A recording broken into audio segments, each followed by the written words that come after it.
പ്രമേഹ രോഗികളുടെ എണ്ണം കൂടി വരികയാണ്. ഒപ്പം തന്നെ ഹാർട്ട് അറ്റാക്കിനും വൃക്കരോഗത്തിനും സ്ട്രോക്കിനും ക്യാൻസറിനും ഒക്കെ ചികിത്സ തേടേണ്ടി വരുന്ന പ്രമേഹ രോഗികളുടെ എണ്ണവും കൂടുന്നു. പ്രമേഹം തുടങ്ങി വർഷങ്ങൾക്ക് ശേഷമാണ് അമിത ഗ്ലൂക്കോസ് കാരണം നാഡികളും ഞരമ്പുകളും കേടായി heart attack, stroke, nephropathy, neuropathy, retinopathy, ചർമ്മരോഗങ്ങൾ, വ്രണങ്ങൾ, പല്ലുകൾക്ക് കേട്, ഓർമ്മക്കുറവ് തുടങ്ങിയ ആരോഗ്യ പ്രശ്നങ്ങൾ ഉണ്ടാകുന്നത്. മരുന്നുകൾ കൃത്യമായി കഴിക്കുകയും ഇൻസുലിൻ ഇഞ്ചക്ഷൻ എടുക്കുകയും ചെയ്യുന്നവരിലും ഇത്തരം ആരോഗ്യ പ്രശ്നങ്ങൾ ഉണ്ടാകുന്നു. എന്താണ് ഇതിന് കാരണം? പ്രമേഹത്തിൽ ഷുഗർ കൂടും എന്ന് എല്ലാവർക്കും അറിയാം. പക്ഷെ അത് എങ്ങനെയാണ് രോഗമുണ്ടാക്കുന്നത് എന്ന് പലർക്കും അത്ര വ്യക്തമായി അറിയില്ല. പ്രമേഹ രോഗികളും അവരുടെ ബന്ധുക്കളും അത് മനസ്സിലാക്കിയാൽ മാത്രമേ പ്രമേഹം ശരീരകോശങ്ങളെയും അവയവങ്ങളെയും നശിപ്പിക്കുന്നത് തടയാനും പ്രമേഹത്തിൽ നിന്നും മോചനം നേടാനും കഴിയും. പ്രമേഹ രോഗികൾ എന്തെല്ലാമാണ് ശ്രദ്ധിക്കേണ്ടത്? പ്രമേഹത്തിൽ നിന്നും മോചനം നേടാൻ എന്ത് ചെയ്യണം? ഒരു ഹെൽത്ത് ടിപ്പ് തരിക എന്നതിലുപരി ഈ രോഗത്തിന് മോഡേൺ മെഡിസിനിൽ ലഭ്യമായ ചികിത്സാ രീതികളെയും അവയുടെ ഗുണദോഷങ്ങളെയും പരിമിതികളെയും കുറിച്ച് അറിവ് നൽകുകയും ഒപ്പം തന്നെ ജീവിതശൈലിയുമായി ഈ രോഗങ്ങൾക്കുള്ള ബന്ധവും ജീവിതശൈലി ക്രമപ്പെടുത്തുന്നതിലൂടെ രോഗപ്രതിരോധവും രോഗമുക്തിയും എങ്ങനെ സാധ്യമാക്കാം എന്ന് മനസ്സിലാക്കി തരികയാണ് ഇതിലൂടെ ലക്ഷ്യമിടുന്നത്. അതിനാൽ വീഡിയോ കുറച്ച് നീണ്ടുപോകാം. കൂടുതലായി പ്രമേഹത്തെയും അത് എങ്ങനെയാണ് തലച്ചോറിനെയും അതിലൂടെ സ്വഭാവത്തെയും പെരുമാറ്റത്തെയും കണ്ണിനെയും ഹൃദയത്തെയും വൃക്കയെയും ഞരമ്പുകളെയും ഒക്കെ ബാധിക്കുന്നത് എന്നറിയാനും മനസ്സിലാക്കാനും ആഗ്രഹിക്കുന്നവർക്ക് വേണ്ടിയാണിത്. ആദ്യമായി പ്രമേഹം എന്നാൽ എന്താണ് എന്ന് നോക്കാം. എല്ലാവർക്കും അറിയാം, പ്രമേഹം എന്ന് പറഞ്ഞാൽ ഷുഗർ, ബ്ലഡ് ഗ്ലൂക്കോസ് കൂടുന്നതിനാണ് നമ്മൾ പ്രമേഹം എന്ന് പറയുന്നത്. അപ്പം ബ്ലഡ് ഗ്ലൂക്കോസ് കൂടിയാൽ ഇപ്പം നെക്സ്റ്റ് നമ്മൾ എന്താ നോക്കേണ്ടത്? അത് നമ്മൾ ഏത് ടൈപ്പ് പ്രമേഹമാണെന്നുള്ളതാണ്. അതിൽ സാധാരണ നമ്മൾ ടൈപ്പ് 1 പ്രമേഹം, ടൈപ്പ് 2 പ്രമേഹം എന്ന് 2 രീതിയിലാണുള്ളത്. അപ്പം സാധാരണ കൊച്ചു പിള്ളേരിൽ വന്ന് പാൻക്രിയാസിൻ്റെ ഇൻസുലിൻ ഉണ്ടാക്കുന്ന ഐലറ്റ് സെൽസ് നശിച്ചു പോകുന്ന ടൈപ്പ് പ്രമേഹത്തെയാണ് ടൈപ്പ് 1 എന്ന് പറയുന്നത്. ടൈപ്പ് 2 എന്ന് പറഞ്ഞു കഴിഞ്ഞാൽ സാധാരണ പ്രായമായവരിൽ വരുന്ന പ്രമേഹമാണ്. അതിൽ ശരിക്കും ഇൻസുലിൻ്റെ കുറവല്ല, നമുക്ക് പ്രായമാകുമ്പോൾ എല്ലാവർക്കും വണ്ണം വയ്ക്കുമല്ലോ, കൊഴുപ്പ് കെട്ടി. അപ്പോൾ ഈ വണ്ണം വയ്ക്കുക എന്ന് പറഞ്ഞു കഴിയുമ്പോൾ അതെല്ലാം കൊഴുപ്പായിരിക്കും. അപ്പോൾ ഈ കൊഴുപ്പ് അടിഞ്ഞു കൂടുന്നതനുസരിച്ച് നമ്മുടെ ഇൻസുലിൻ വർക്ക് ചെയ്യില്ലെന്നാവും. അങ്ങനെ ഉണ്ടാകുന്ന പ്രമേഹത്തെയാണ് ടൈപ്പ് 2 പ്രമേഹം എന്ന് പറയുന്നത്. അത് സാധാരണ പ്രായമുള്ളവരിലായിരിക്കും വരുന്നത്. അപ്പം എങ്ങനെയാണ് നമ്മളുടെ പ്രമേഹം ടൈപ്പ് 1 ആണോ ടൈപ്പ് 2 ആണോ എന്നറിയാമെന്നുള്ളതാണ്. അപ്പം ടൈപ്പ് 1 ആണോ ടൈപ്പ് 2 ആണോ എന്നറിയാൻ വേണ്ടിയിട്ട് നമ്മൾ ഇൻസുലിൻ ലെവലാണ് ചെക്ക് ചെയ്യേണ്ടത്. അതായത് ഒരു പേഷ്യൻറ്റിൻ്റെ ഇൻസുലിൻ കുറവാണെന്നുണ്ടെങ്കിൽ അതിൻ്റെ അർത്ഥം അത് ടൈപ്പ് 1 ആണെന്നും, ഇൻസുലിൻ നോക്കുമ്പോൾ അത് കൂടുതലാണെങ്കിലോ നോർമലോ കൂടുതലോ ആണെങ്കിൽ അത് ടൈപ്പ് 2 ആണെന്നുമാണ് നമ്മൾ മനസ്സിലാക്കേണ്ടത്. പക്ഷേ ഈ ടൈപ്പ് 1 പ്രമേഹത്തിൽ ഈ കൊച്ചു കുട്ടികളിലൊക്കെ പ്രമേഹം തുടങ്ങുമ്പോൾ, അതായത് ഇപ്പം നമ്മൾ കൊച്ചിന് എന്തെങ്കിലും അസുഖം വന്ന് നമ്മൾ പോയി നോക്കുമ്പോഴായിരിക്കും ഗ്ലൂക്കോസ് കൂടി, HbA1c കൂടിയെന്ന് കാണുന്നത്. അപ്പം നോക്കുമ്പോൾ ചിലപ്പം ഇൻസുലിൻ ലെവൽ നോർമലായിരിക്കും. അതായത് ടൈപ്പ് 1 ഒരു ഓട്ടോ ഇമ്മ്യൂൺ ഡിസീസാണ്. അതിൽ പാൻക്രിയാസിനെ നശിപ്പിച്ചുകൊണ്ടിരിക്കുകയാണ്. അപ്പോൾ അത് ആദ്യം സമയത്ത് കംപ്ലീറ്റ് നാശമൊന്നും വന്നിട്ടുണ്ടാവില്ല. അപ്പം നമ്മൾ ഇൻസുലിൻ ലെവൽ നോക്കുമ്പോൾ നോർമലായിരിക്കും. അങ്ങനെയുള്ളപ്പോൾ നമ്മൾ അത് കുറേ ഒരു 1 to 2 years എടുക്കും ഇൻസുലിൻ കുറഞ്ഞു പോകാൻ. അപ്പം നമുക്കതൊരു നല്ലൊരു വിൻഡോ പീരീഡാണ് കിട്ടുന്നത്. ആ സമയത്ത് നമ്മളെ ഒരു ജീവിതശൈലിയിലെ പ്രശ്നങ്ങൾ കൊണ്ടാണ് ടൈപ്പ് 1 ഡയബറ്റീസ് ആണെങ്കിലും വരുന്നത്. അപ്പം മിക്കവാറും ഈ കുട്ടികൾ നമ്മൾ ഈ ജങ്ക് ഫുഡും എല്ലാം കൂടെ കഴിക്കുന്നതുകൊണ്ടാണ് ഇപ്പോൾ ഒത്തിരി കൂടി വരുന്നത്. അപ്പോൾ അത് നമ്മൾ കുറച്ച് കറക്റ്റ് ചെയ്ത് നമ്മളുടെ ലൈഫ് സ്റ്റൈൽ കറക്റ്റ് ചെയ്ത് കറക്റ്റ് ന്യൂട്രീഷനും ഒക്കെ കൊടുത്തു കഴിഞ്ഞാൽ മിക്കവാറും നമുക്ക് ആ പ്രോസസ്സ് തന്നെ പ്രോഗ്രസ് ചെയ്യാതെ നോക്കാൻ പറ്റും. പക്ഷെ ഒരു 1 to 2 years ആകുമ്പോഴേക്കും കംപ്ലീറ്റ് പാൻക്രിയാസ് നശിച്ചിട്ടുണ്ടാവും. അപ്പം അതാണ് രണ്ടും തമ്മിലുള്ള ഡിഫറൻസ് വരുന്നത്. പിന്നെ ഇനിയിപ്പം നമ്മൾ ഓൾറെഡി ഇൻസുലിൻ എടുത്തുകൊണ്ടിരിക്കുന്ന പേഷ്യൻ്റാണ്. അപ്പോൾ അവരുടെ ഇൻസുലിൻ ലെവൽ ഇഞ്ചക്ഷൻ എടുക്കുന്ന ആളല്ലേ. അപ്പോൾ ഇൻസുലിൻ ലെവൽ നോക്കിയാൽ നമുക്ക് ടൈപ്പ് 1 ആണോ ടൈപ്പ് 2 ആണോ തിരിച്ചറിയാൻ പറ്റില്ല. അപ്പോൾ അങ്ങനെയുള്ളവർക്ക് നോക്കണം സി പെപ്റ്റൈഡ് എന്ന് പറഞ്ഞ് ഇൻസുലിൻ്റെ തന്നെ ഒരു പാർട്ടാണ്. ഇൻസുലിനെ നമ്മുടെ ബോഡി ഉണ്ടാക്കുന്ന ഇൻസുലിനെ വിഘടിപ്പിച്ച് വിടുമ്പോൾ ഉള്ളതെന്നൊരു സി പെപ്റ്റൈഡ്. ഈ സി പെപ്റ്റൈഡ് ലെവൽ നോക്കിക്കഴിഞ്ഞ് കഴിഞ്ഞാൽ നമുക്ക് ഈ ഇൻസുലിൻ എടുത്തുകൊണ്ടിരിക്കുന്നവർക്ക് ഇപ്പോഴത്തെ പാൻക്രിയാസിൻ്റെ ഫങ്ഷൻ അറിയാൻ പറ്റും. നെക്സ്റ്റ് ഉള്ളത് ഒരു ടൈപ്പ് 1 ടൈപ്പ് 2 കൂടി ഒന്നിച്ചും വരാം. അതെങ്ങനെയാണെന്ന് ചോദിച്ചാൽ ഓൾറെഡി ടൈപ്പ് 1 ഉള്ള പ്രമേഹ രോഗി അവർ നമ്മൾ ഫുഡ് കൺട്രോൾ ഇല്ലാതെ കൂടുതൽ നന്നായിട്ട് ഇൻസുലിനും എടുത്ത് ഭക്ഷണം ആവശ്യത്തിന് കഴിച്ചുകൊണ്ടിരുന്നു കഴിഞ്ഞാൽ അവർക്ക് വണ്ണം വയ്ക്കും. അപ്പം വണ്ണം വയ്ക്കുക എന്ന് പറഞ്ഞാൽ എന്താ, ഫാറ്റ് അടിഞ്ഞ് കയറും. ഫാറ്റ് അടിഞ്ഞ് കയറുമ്പോൾ ഈ ടൈപ്പ് 1 പ്രമേഹ രോഗിയുടെ തന്നെ ടൈപ്പ് 2 പ്രമേഹവും കൂടെ വരാം. അതായത് ഈ നമ്മൾ ഇൻസുലിൻ പുറത്തുനിന്ന് എടുക്കുന്ന മറ്റേതിലാണ് നമ്മൾ നാച്ചുറലി ടൈപ്പ് 2 രോഗിയാന്ന് പറഞ്ഞു കഴിഞ്ഞാൽ അതിന് നമ്മളുടെ ബോഡി തന്നെ കൂടുതൽ ഇൻസുലിൻ ഉണ്ടാക്കിക്കൊണ്ടിരിക്കുക. ഇവിടെ എന്താണെന്ന് ചോദിച്ചാൽ നമ്മൾ പുറത്തുനിന്ന് ഇൻസുലിൻ കൂടുതൽ കൊടുത്ത്, പ്രത്യേകിച്ച് ഇൻസുലിൻ പമ്പൊക്കെ യൂസ് ചെയ്യുമല്ലോ, ഇൻസുലിൻ പമ്പൊക്കെ ഇഷ്ടംപോലെ ഇൻസുലിൻ പമ്പ് ചെയ്തുകൊണ്ടിരിക്കും. നമ്മൾ ഭക്ഷണം കഴിക്കും, പമ്പ് ഡോസ് കൂട്ടി വയ്ക്കും. അങ്ങനെ നമ്മൾ ചെയ്തുകൊണ്ടിരുന്നു കഴിഞ്ഞാൽ വെയിറ്റ് കൂടി വരും. വെയിറ്റ് കൂടുമ്പം തൊട്ട് അത് കൊഴുപ്പടിയാണെങ്കിൽ അപ്പം ഇൻസുലിൻ വർക്ക് ചെയ്യാതാവും, ഇൻസുലിൻ റെസിസ്റ്റൻസ് വരും. അപ്പം ടൈപ്പ് 1 പ്രമേഹ രോഗികൾക്കും വെയിറ്റ് കൂടിക്കഴിഞ്ഞാൽ അത് ടൈപ്പ് 2 കൂടെ വരും. അങ്ങനെ വന്നു കഴിഞ്ഞാൽ പിന്നെ ഇൻസുലിൻ എടുത്തു കഴിഞ്ഞാൽ പോലും ഷുഗർ കൺട്രോൾ ആകാതെ വരും. അതാണ് പലരും കൃത്യമായിട്ട് ഇൻസുലിൻ എടുത്തു കഴിഞ്ഞാലും ഷുഗർ കൺട്രോൾ ആകുന്നില്ല. അത് ഓവർ വെയിറ്റും കൂടെ വന്ന് അത് ടൈപ്പ് 1 കൂടെ ടൈപ്പ് 2 കൂടെ വന്നതുകൊണ്ടാണ്. നെക്സ്റ്റ് നമ്മൾ സിംറ്റംസ്, എന്താണ് ഡയബറ്റീസിൻ്റെ സിംറ്റം എന്ന് ചോദിച്ചു കഴിഞ്ഞ് കഴിഞ്ഞാൽ പലരിലും ഒരു സിംറ്റം ഉണ്ടാവില്ല. അതേസമയത്ത് ഈ ടൈപ്പ് 2 പ്രമേഹത്തിൽ നമുക്ക് ചിലപ്പം ഒരു സിംറ്റമായിട്ട് വരാവുന്നത് ഈ മുഖത്ത് അല്ലെ കഴുത്തിന് ചുറ്റും ഒക്കെ കറുപ്പ് നിറം വരും. കാന്തോസിസ് നൈഗ്രിക്കൻസ് എന്ന് പറയും, കക്ഷത്തിൽ. അപ്പോൾ ഈ കൊച്ചു കുട്ടികളിലൊക്കെ നമ്മൾ ഈ ടൈപ്പ് 2, കൊച്ചുകുട്ടികൾ ടൈപ്പ് 1 മാത്രമല്ല ടൈപ്പ് 2 വരാം.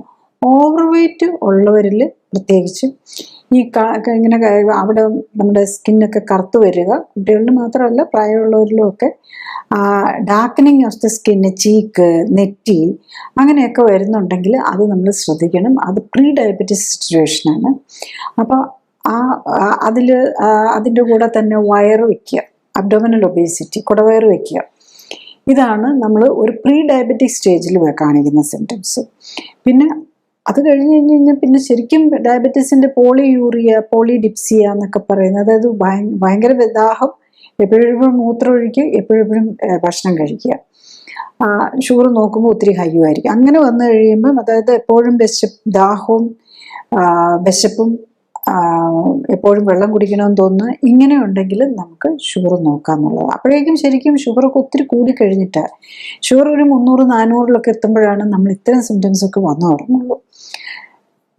പിന്നെ നമ്മളുടെ മറ്റുള്ള ചേഞ്ചസ്, നമുക്കൊരു അസ്വസ്ഥത എന്ന് പറയുന്നത് പോലെ വരണമെന്നുണ്ടെങ്കിൽ തരിപ്പും ന്യൂറോപ്പതിയും റെറ്റിനോപ്പതി ഇതൊക്കെ വളരെ ലേറ്റ് സ്റ്റേജിൽ ഒരു ഷുഗർ കൺട്രോൾ ആകാതെ വർഷങ്ങൾക്കോളം കഴിഞ്ഞ് കഴിയുമ്പോഴാണ് നമുക്ക് അത്തരം ഈ കാലയിൽ അൾസർ, അങ്ങനത്തെ ഉണങ്ങാത്ത വ്രണങ്ങളും പിന്നെ ഈ ഓർഗൻ ഡാമേജ് ഒക്കെ വന്ന് കിഡ്നിയും കണ്ണും ഒക്കെ ഡാമേജ് ചെയ്യുന്നതൊക്കെ ഒരു ഡയബറ്റീസ് വന്ന് ഒത്തിരി ഷുഗർ ഒട്ടും കൺട്രോൾ അല്ലാതെ ഇങ്ങനെ വർഷങ്ങളോട്ട് പോയി കഴിയുമ്പോഴേക്ക് 10, 30, 40 വർഷമൊക്കെ കഴിയുമ്പോഴാണ് ഈ ലേറ്റ് സ്റ്റേജ് സിംറ്റംസിലേക്കൊക്കെ പോകുന്നത്. നെക്സ്റ്റ് നമ്മൾ ഡയഗ്നോസിസ്, എങ്ങനെയാണ് ഒരു ഡയബറ്റീസ് ഡയഗ്നോസ് ചെയ്യുന്നതെന്ന് ചോദിച്ചു കഴിഞ്ഞ് കഴിഞ്ഞാൽ നമ്മളൊന്ന് ഗ്ലൂക്കോസ് നോക്കും, ഭക്ഷണത്തിന് കഴിക്കാതെയും കഴിച്ചും അങ്ങനെയൊക്കെ നമുക്ക് നോക്കാം. പിന്നെ HbA1c ആണ്, അതായത് 3 മാസത്തെ ആവറേജ് ഷുഗർ. അതായത് HbA1c എന്ന് പറഞ്ഞാൽ ശരിക്കും പറഞ്ഞാൽ ഗ്ലൈക്കോസിലേഷൻ ഓഫ് നമ്മുടെ ഹീമോഗ്ലോബിൻ, നമുക്ക് ഈ ബ്ലഡിന് റെഡ് കളർ തരുന്ന ഹീമോഗ്ലോബിൻ്റെ ഗ്ലൈക്കോസിലേഷനാണ്, അതിൻ്റെ അളവാണ് നോക്കുന്നത്. അപ്പം അത്രയും ഇപ്പോൾ HbA1c നമ്മൾ എപ്പോഴും ആഗ്രഹിക്കുന്നത് നമുക്ക് അറൗണ്ട് 5 നിൽക്കണമെന്നാണ്.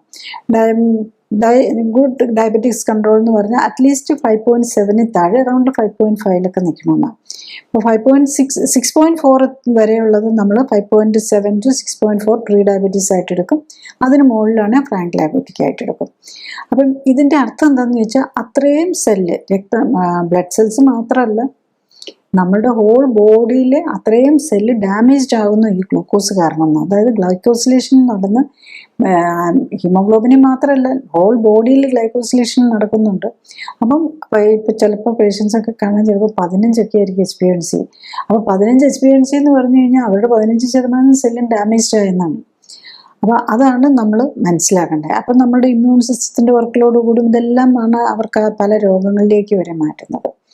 പിന്നെ ടൈപ്പ് 1 ആണോ ടൈപ്പ് 2 ആണോ എന്ന് തിരിച്ചറിയാൻ വേണ്ടിയിട്ട് ഇൻസുലിൻ ലെവലും സി പെപ്റ്റൈഡ് ലെവലും നോക്കുക എന്നുള്ളതാണ്.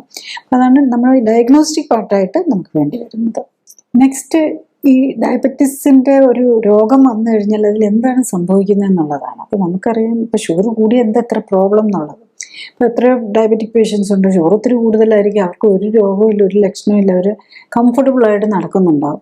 ഡയഗ്നോസ് ചെയ്താലും മരുന്ന് ചെയ്യില്ല, ഫുഡ് കൺട്രോളും ചെയ്യില്ല, HbA1c ഒക്കെ 12 13 ഒക്കെ ആയിരിക്കും, ഷുഗർ 300 400 ഒക്കെ ആയിരിക്കും, പക്ഷേ ഒരു സിംറ്റം ഉണ്ടാവില്ല.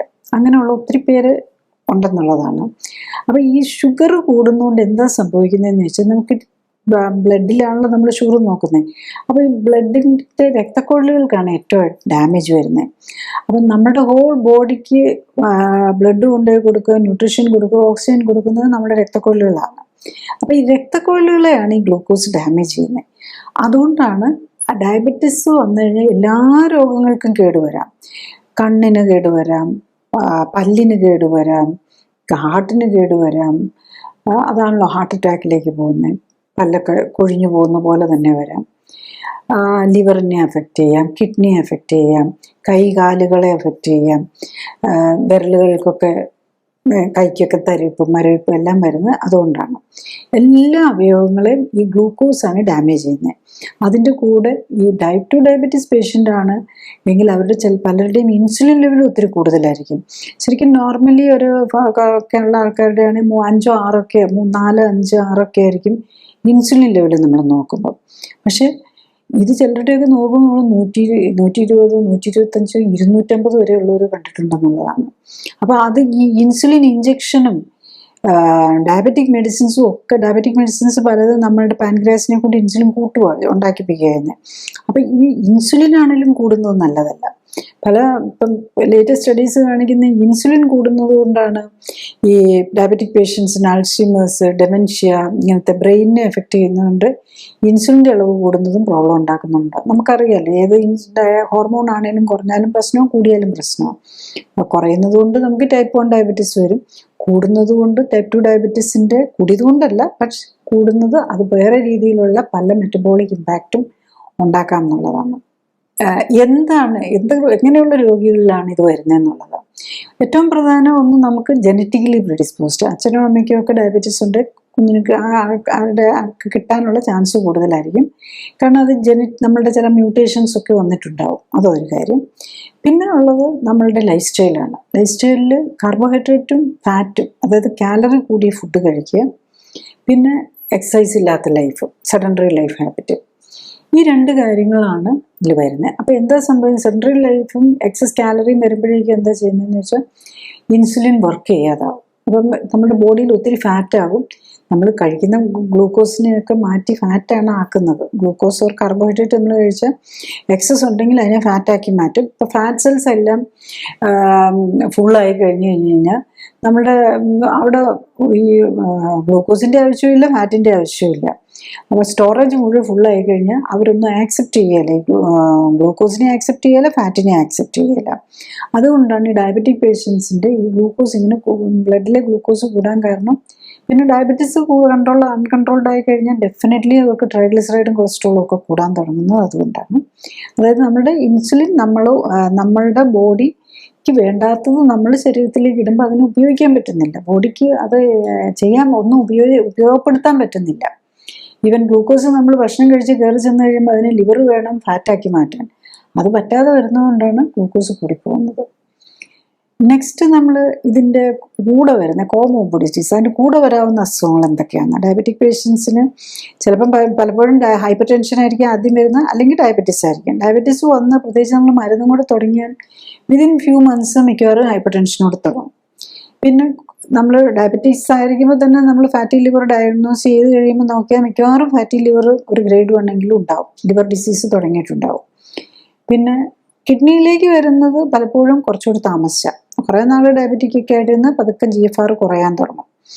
പിന്നെ ചിലരിൽ എങ്ങനെയാണെന്ന് വെച്ചാൽ അവർക്ക് വേറെന്തെങ്കിലും ഒരു ഓട്ടോഇമ്യൂൺ കിഡ്നിയുടെ ഒരു പ്രശ്നം, സ്ലോ പ്രോഗ്രസിങ് ആയിട്ടുള്ള ഉണ്ടെങ്കിൽ അതിൻ്റെ കൂടെ ഡയബറ്റിക് കൂടെ വന്നാൽ വളരെ ഫാസ്റ്റായിട്ട് റീനൽ ഫെയിലിയറിലേക്ക് പോകാം. അങ്ങനെയുള്ളവരാണ് 40-50 വയസ്സൊക്കെ ആകുമ്പോൾ തന്നെ ഡയബറ്റിക് പേഷ്യൻ്റ് റീനൽ ഫെയിലിയറിലെത്തുന്നത്.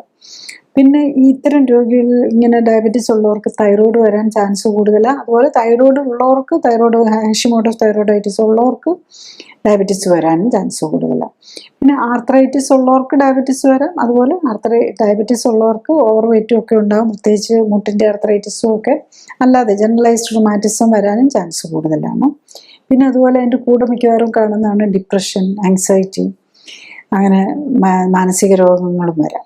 നെക്സ്റ്റ് നമ്മൾ ഡയബറ്റീസിൻ്റെ കോംപ്ലിക്കേഷൻസിനെ കുറിച്ച് നോക്കിക്കഴിഞ്ഞു കഴിഞ്ഞാൽ ഇതെല്ലാം വരുന്നത് നമ്മളുടെ ഡയബറ്റീസിൻ്റെ കോംപ്ലിക്കേഷൻസ് എന്ന് പറയുന്നത് രക്തക്കൊഴലുകൾക്ക് ഡാമേജ് വന്നതുകൊണ്ടാണ്. അപ്പോൾ അതിൽ നമ്മൾ 2 ടൈപ്പ് ഉണ്ട്. വലിയ രക്തക്കൊഴലുകളുണ്ടല്ലോ, അത് മാക്രോ വാസ്കുലർ എന്ന് പറയും. അതിൽ ചെറിയ രക്തക്കൊഴലുകൾ മൈക്രോ വാസ്കുലർ. അപ്പം മൈക്രോ ആൻജിയോപ്പതി, അതായത് ചെറിയ രക്തക്കൊഴലുകൾക്ക് വരുന്ന ഇതിൻ്റെ കൊണ്ടാണ് ഈ റെറ്റിനോപ്പതി, കണ്ണിൻ്റെ കാഴ്ച കുറയുക, നെഫ്രോപ്പതി, കിഡ്നി ഫെയിലിയർ വരിക, പിന്നെ കാർഡിയോമയോപ്പതി, ഒരു ഡയലേറ്റഡ് കാർഡിയോമയോപ്പതി എന്ന് പറഞ്ഞൊരു കണ്ടീഷൻ വരാം. അത് പിന്നെ ന്യൂറോപ്പതി എന്ന് പറയുമ്പോൾ നമുക്കറിയാമല്ലോ, കയ്യിൽ ഗ്ലൗ ആൻഡ് സ്റ്റോക്ക്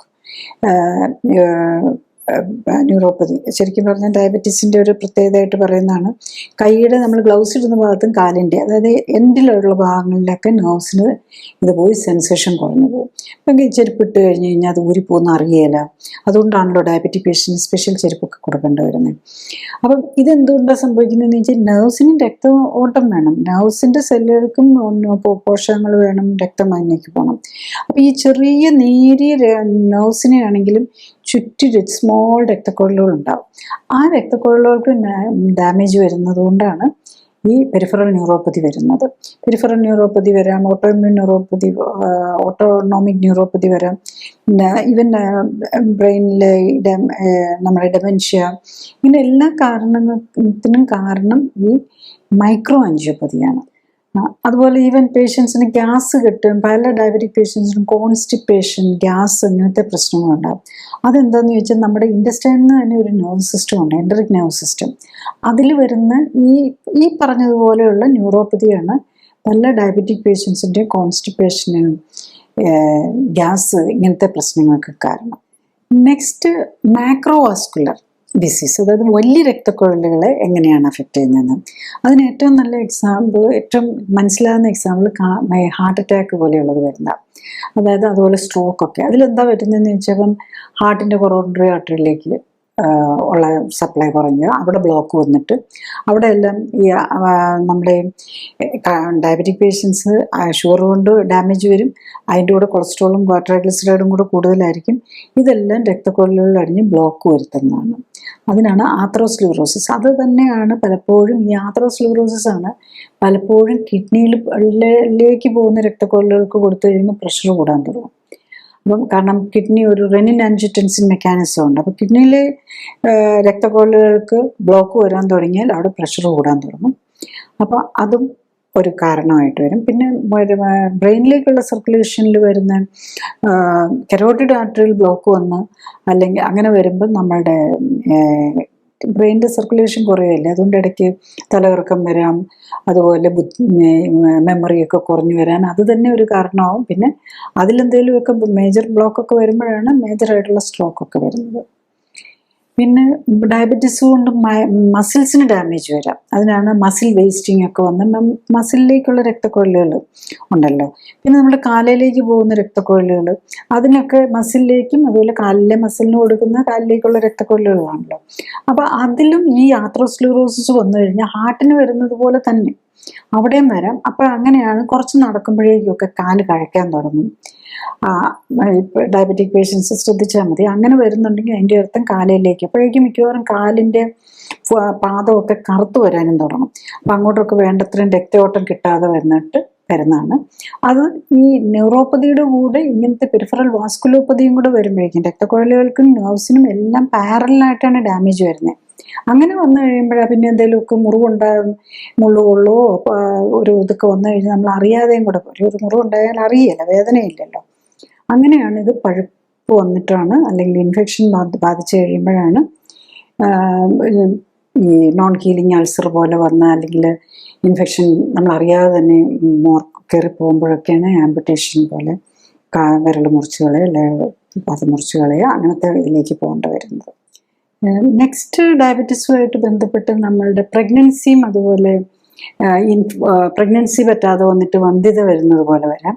അത് ജെൻസിലാണേലും ലേഡീസിനാണേലും, അതായത് ആണുങ്ങളിലെ വന്ധ്യതയ്ക്കും ലേഡീസിലെ വന്ധ്യതയ്ക്കും ഈ ഡയബറ്റീസ് കാരണമാണ്. അത് ഒന്നും നമ്മുടെ ഈ സ്പേമിൻ്റെയും എഗ്ഗിൻ്റെയും ക്വാളിറ്റി തന്നെ കുറഞ്ഞു പോകും. കാരണം ഈ ഗ്ലൂക്കോസ് കൂടി നിൽക്കുമ്പം DNA ഫ്രാഗ്മെൻറ്റേഷൻ എന്നൊക്കെ പറയും. അപ്പോൾ അങ്ങനെ വന്നിട്ട് അതിൻ്റെ ഡാമേജ് കൊണ്ട് വരാം. അതുകൊണ്ട് പലപ്പോഴും റിപ്പീറ്റഡ് അബോർഷൻസ് വരാം ഇങ്ങനെയുള്ളവർക്ക്.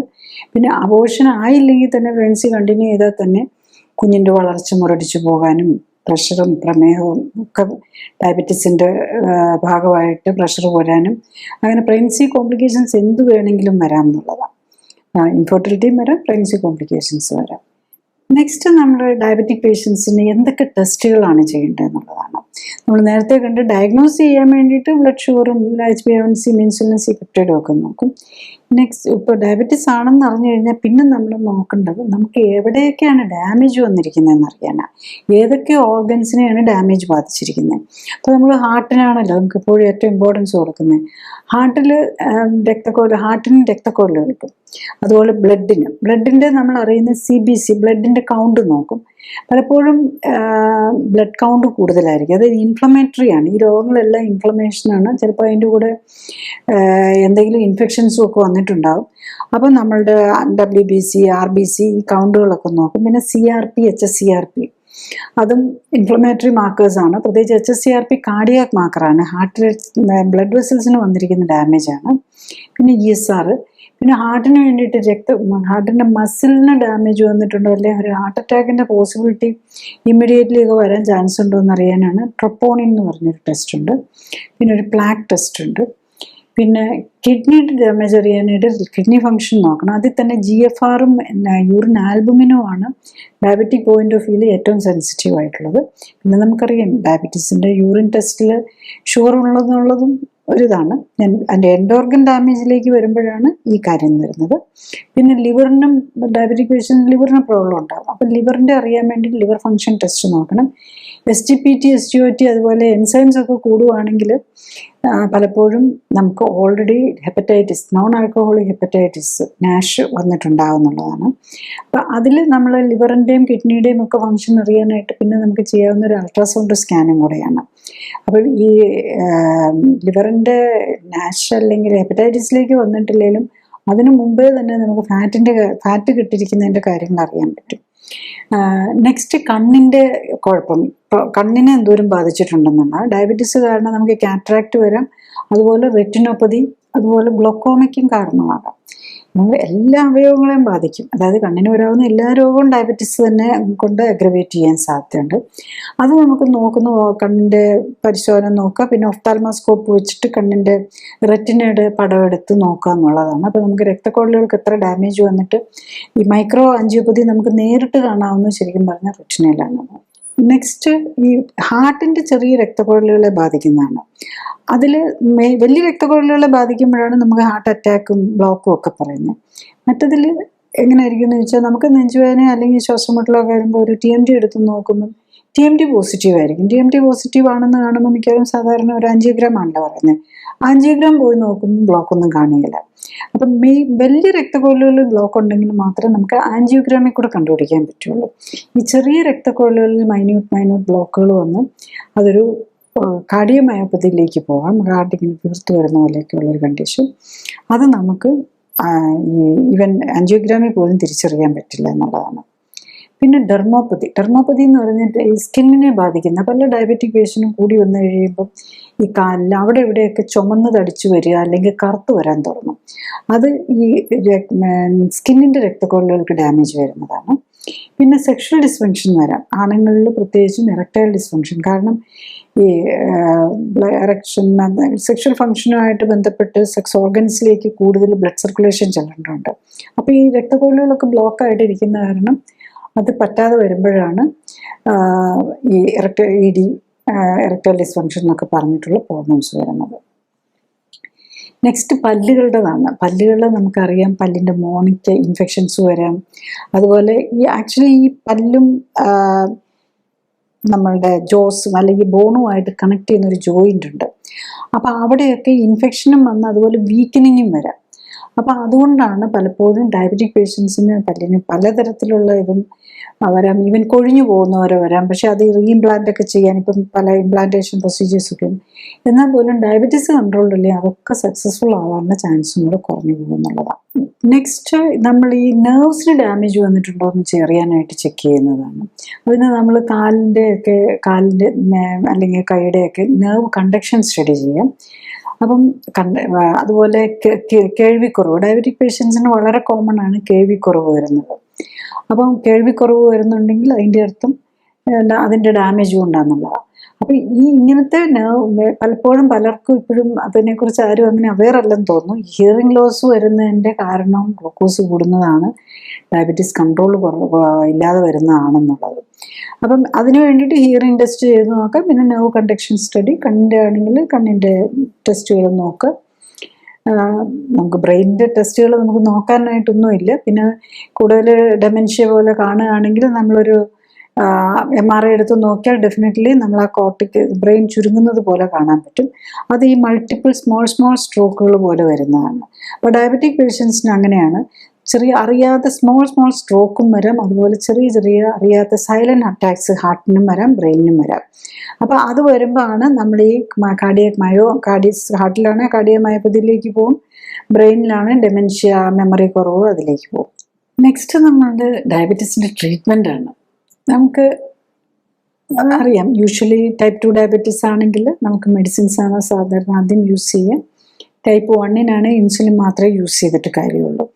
ആക്ച്വലി ടൈപ്പ് 2 ഡയബറ്റീസിന് നമ്മൾ ഇൻസുലിൻ യൂസ് ചെയ്യാറുണ്ട്. അത് ശരിക്കും പറഞ്ഞു കഴിഞ്ഞാൽ അത് സയൻറ്റിഫിക്കലി നമ്മൾ നോക്കിയാൽ അത് കറക്റ്റ് അല്ല. കാരണം ടൈപ്പ് 2 ഡയബറ്റീസിന് ഓൾറെഡി ഇൻസുലിൻ കൂടുതലുള്ളപ്പോൾ നമ്മൾ കൂടുതൽ വീണ്ടും ഇഞ്ചെക്ട് ചെയ്യുന്ന ഇൻസുലിൻ കൂടുന്നത് കൊണ്ടുള്ള പല കോംപ്ലിക്കേഷൻസും കൊണ്ടുവരാമെന്നുള്ളതാണ്.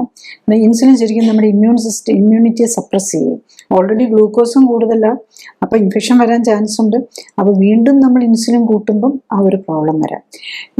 നമ്മൾ കഴിക്കുന്ന മിക്കവാറുമുള്ള എല്ലാ ടാബ്ലറ്റ്സും അത് തന്നെയാണ് ചെയ്യുന്നത്, ഇൻസുലിൻ പ്രൊഡക്ഷൻ കൂട്ടുകയാണ് ചെയ്യുന്നത്.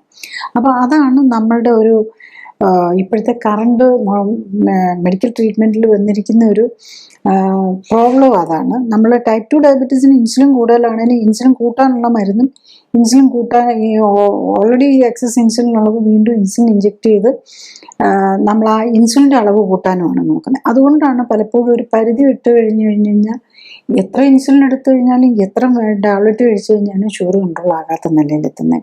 അത് മാത്രമല്ല, ഇൻസുലിനും മെഡിസിൻസും എല്ലാം എടുക്കുമ്പം ഇപ്പം ആ മരുന്നിൻ്റെ ഹൈ ഡോസിലേക്ക് നിൽക്കുമ്പോഴേക്കും ഷുഗർ താന്നു പോകും. അപ്പം പേഷ്യൻറ്റിന് ഹൈപ്പോഗ്ലൈസീമിയ വരും.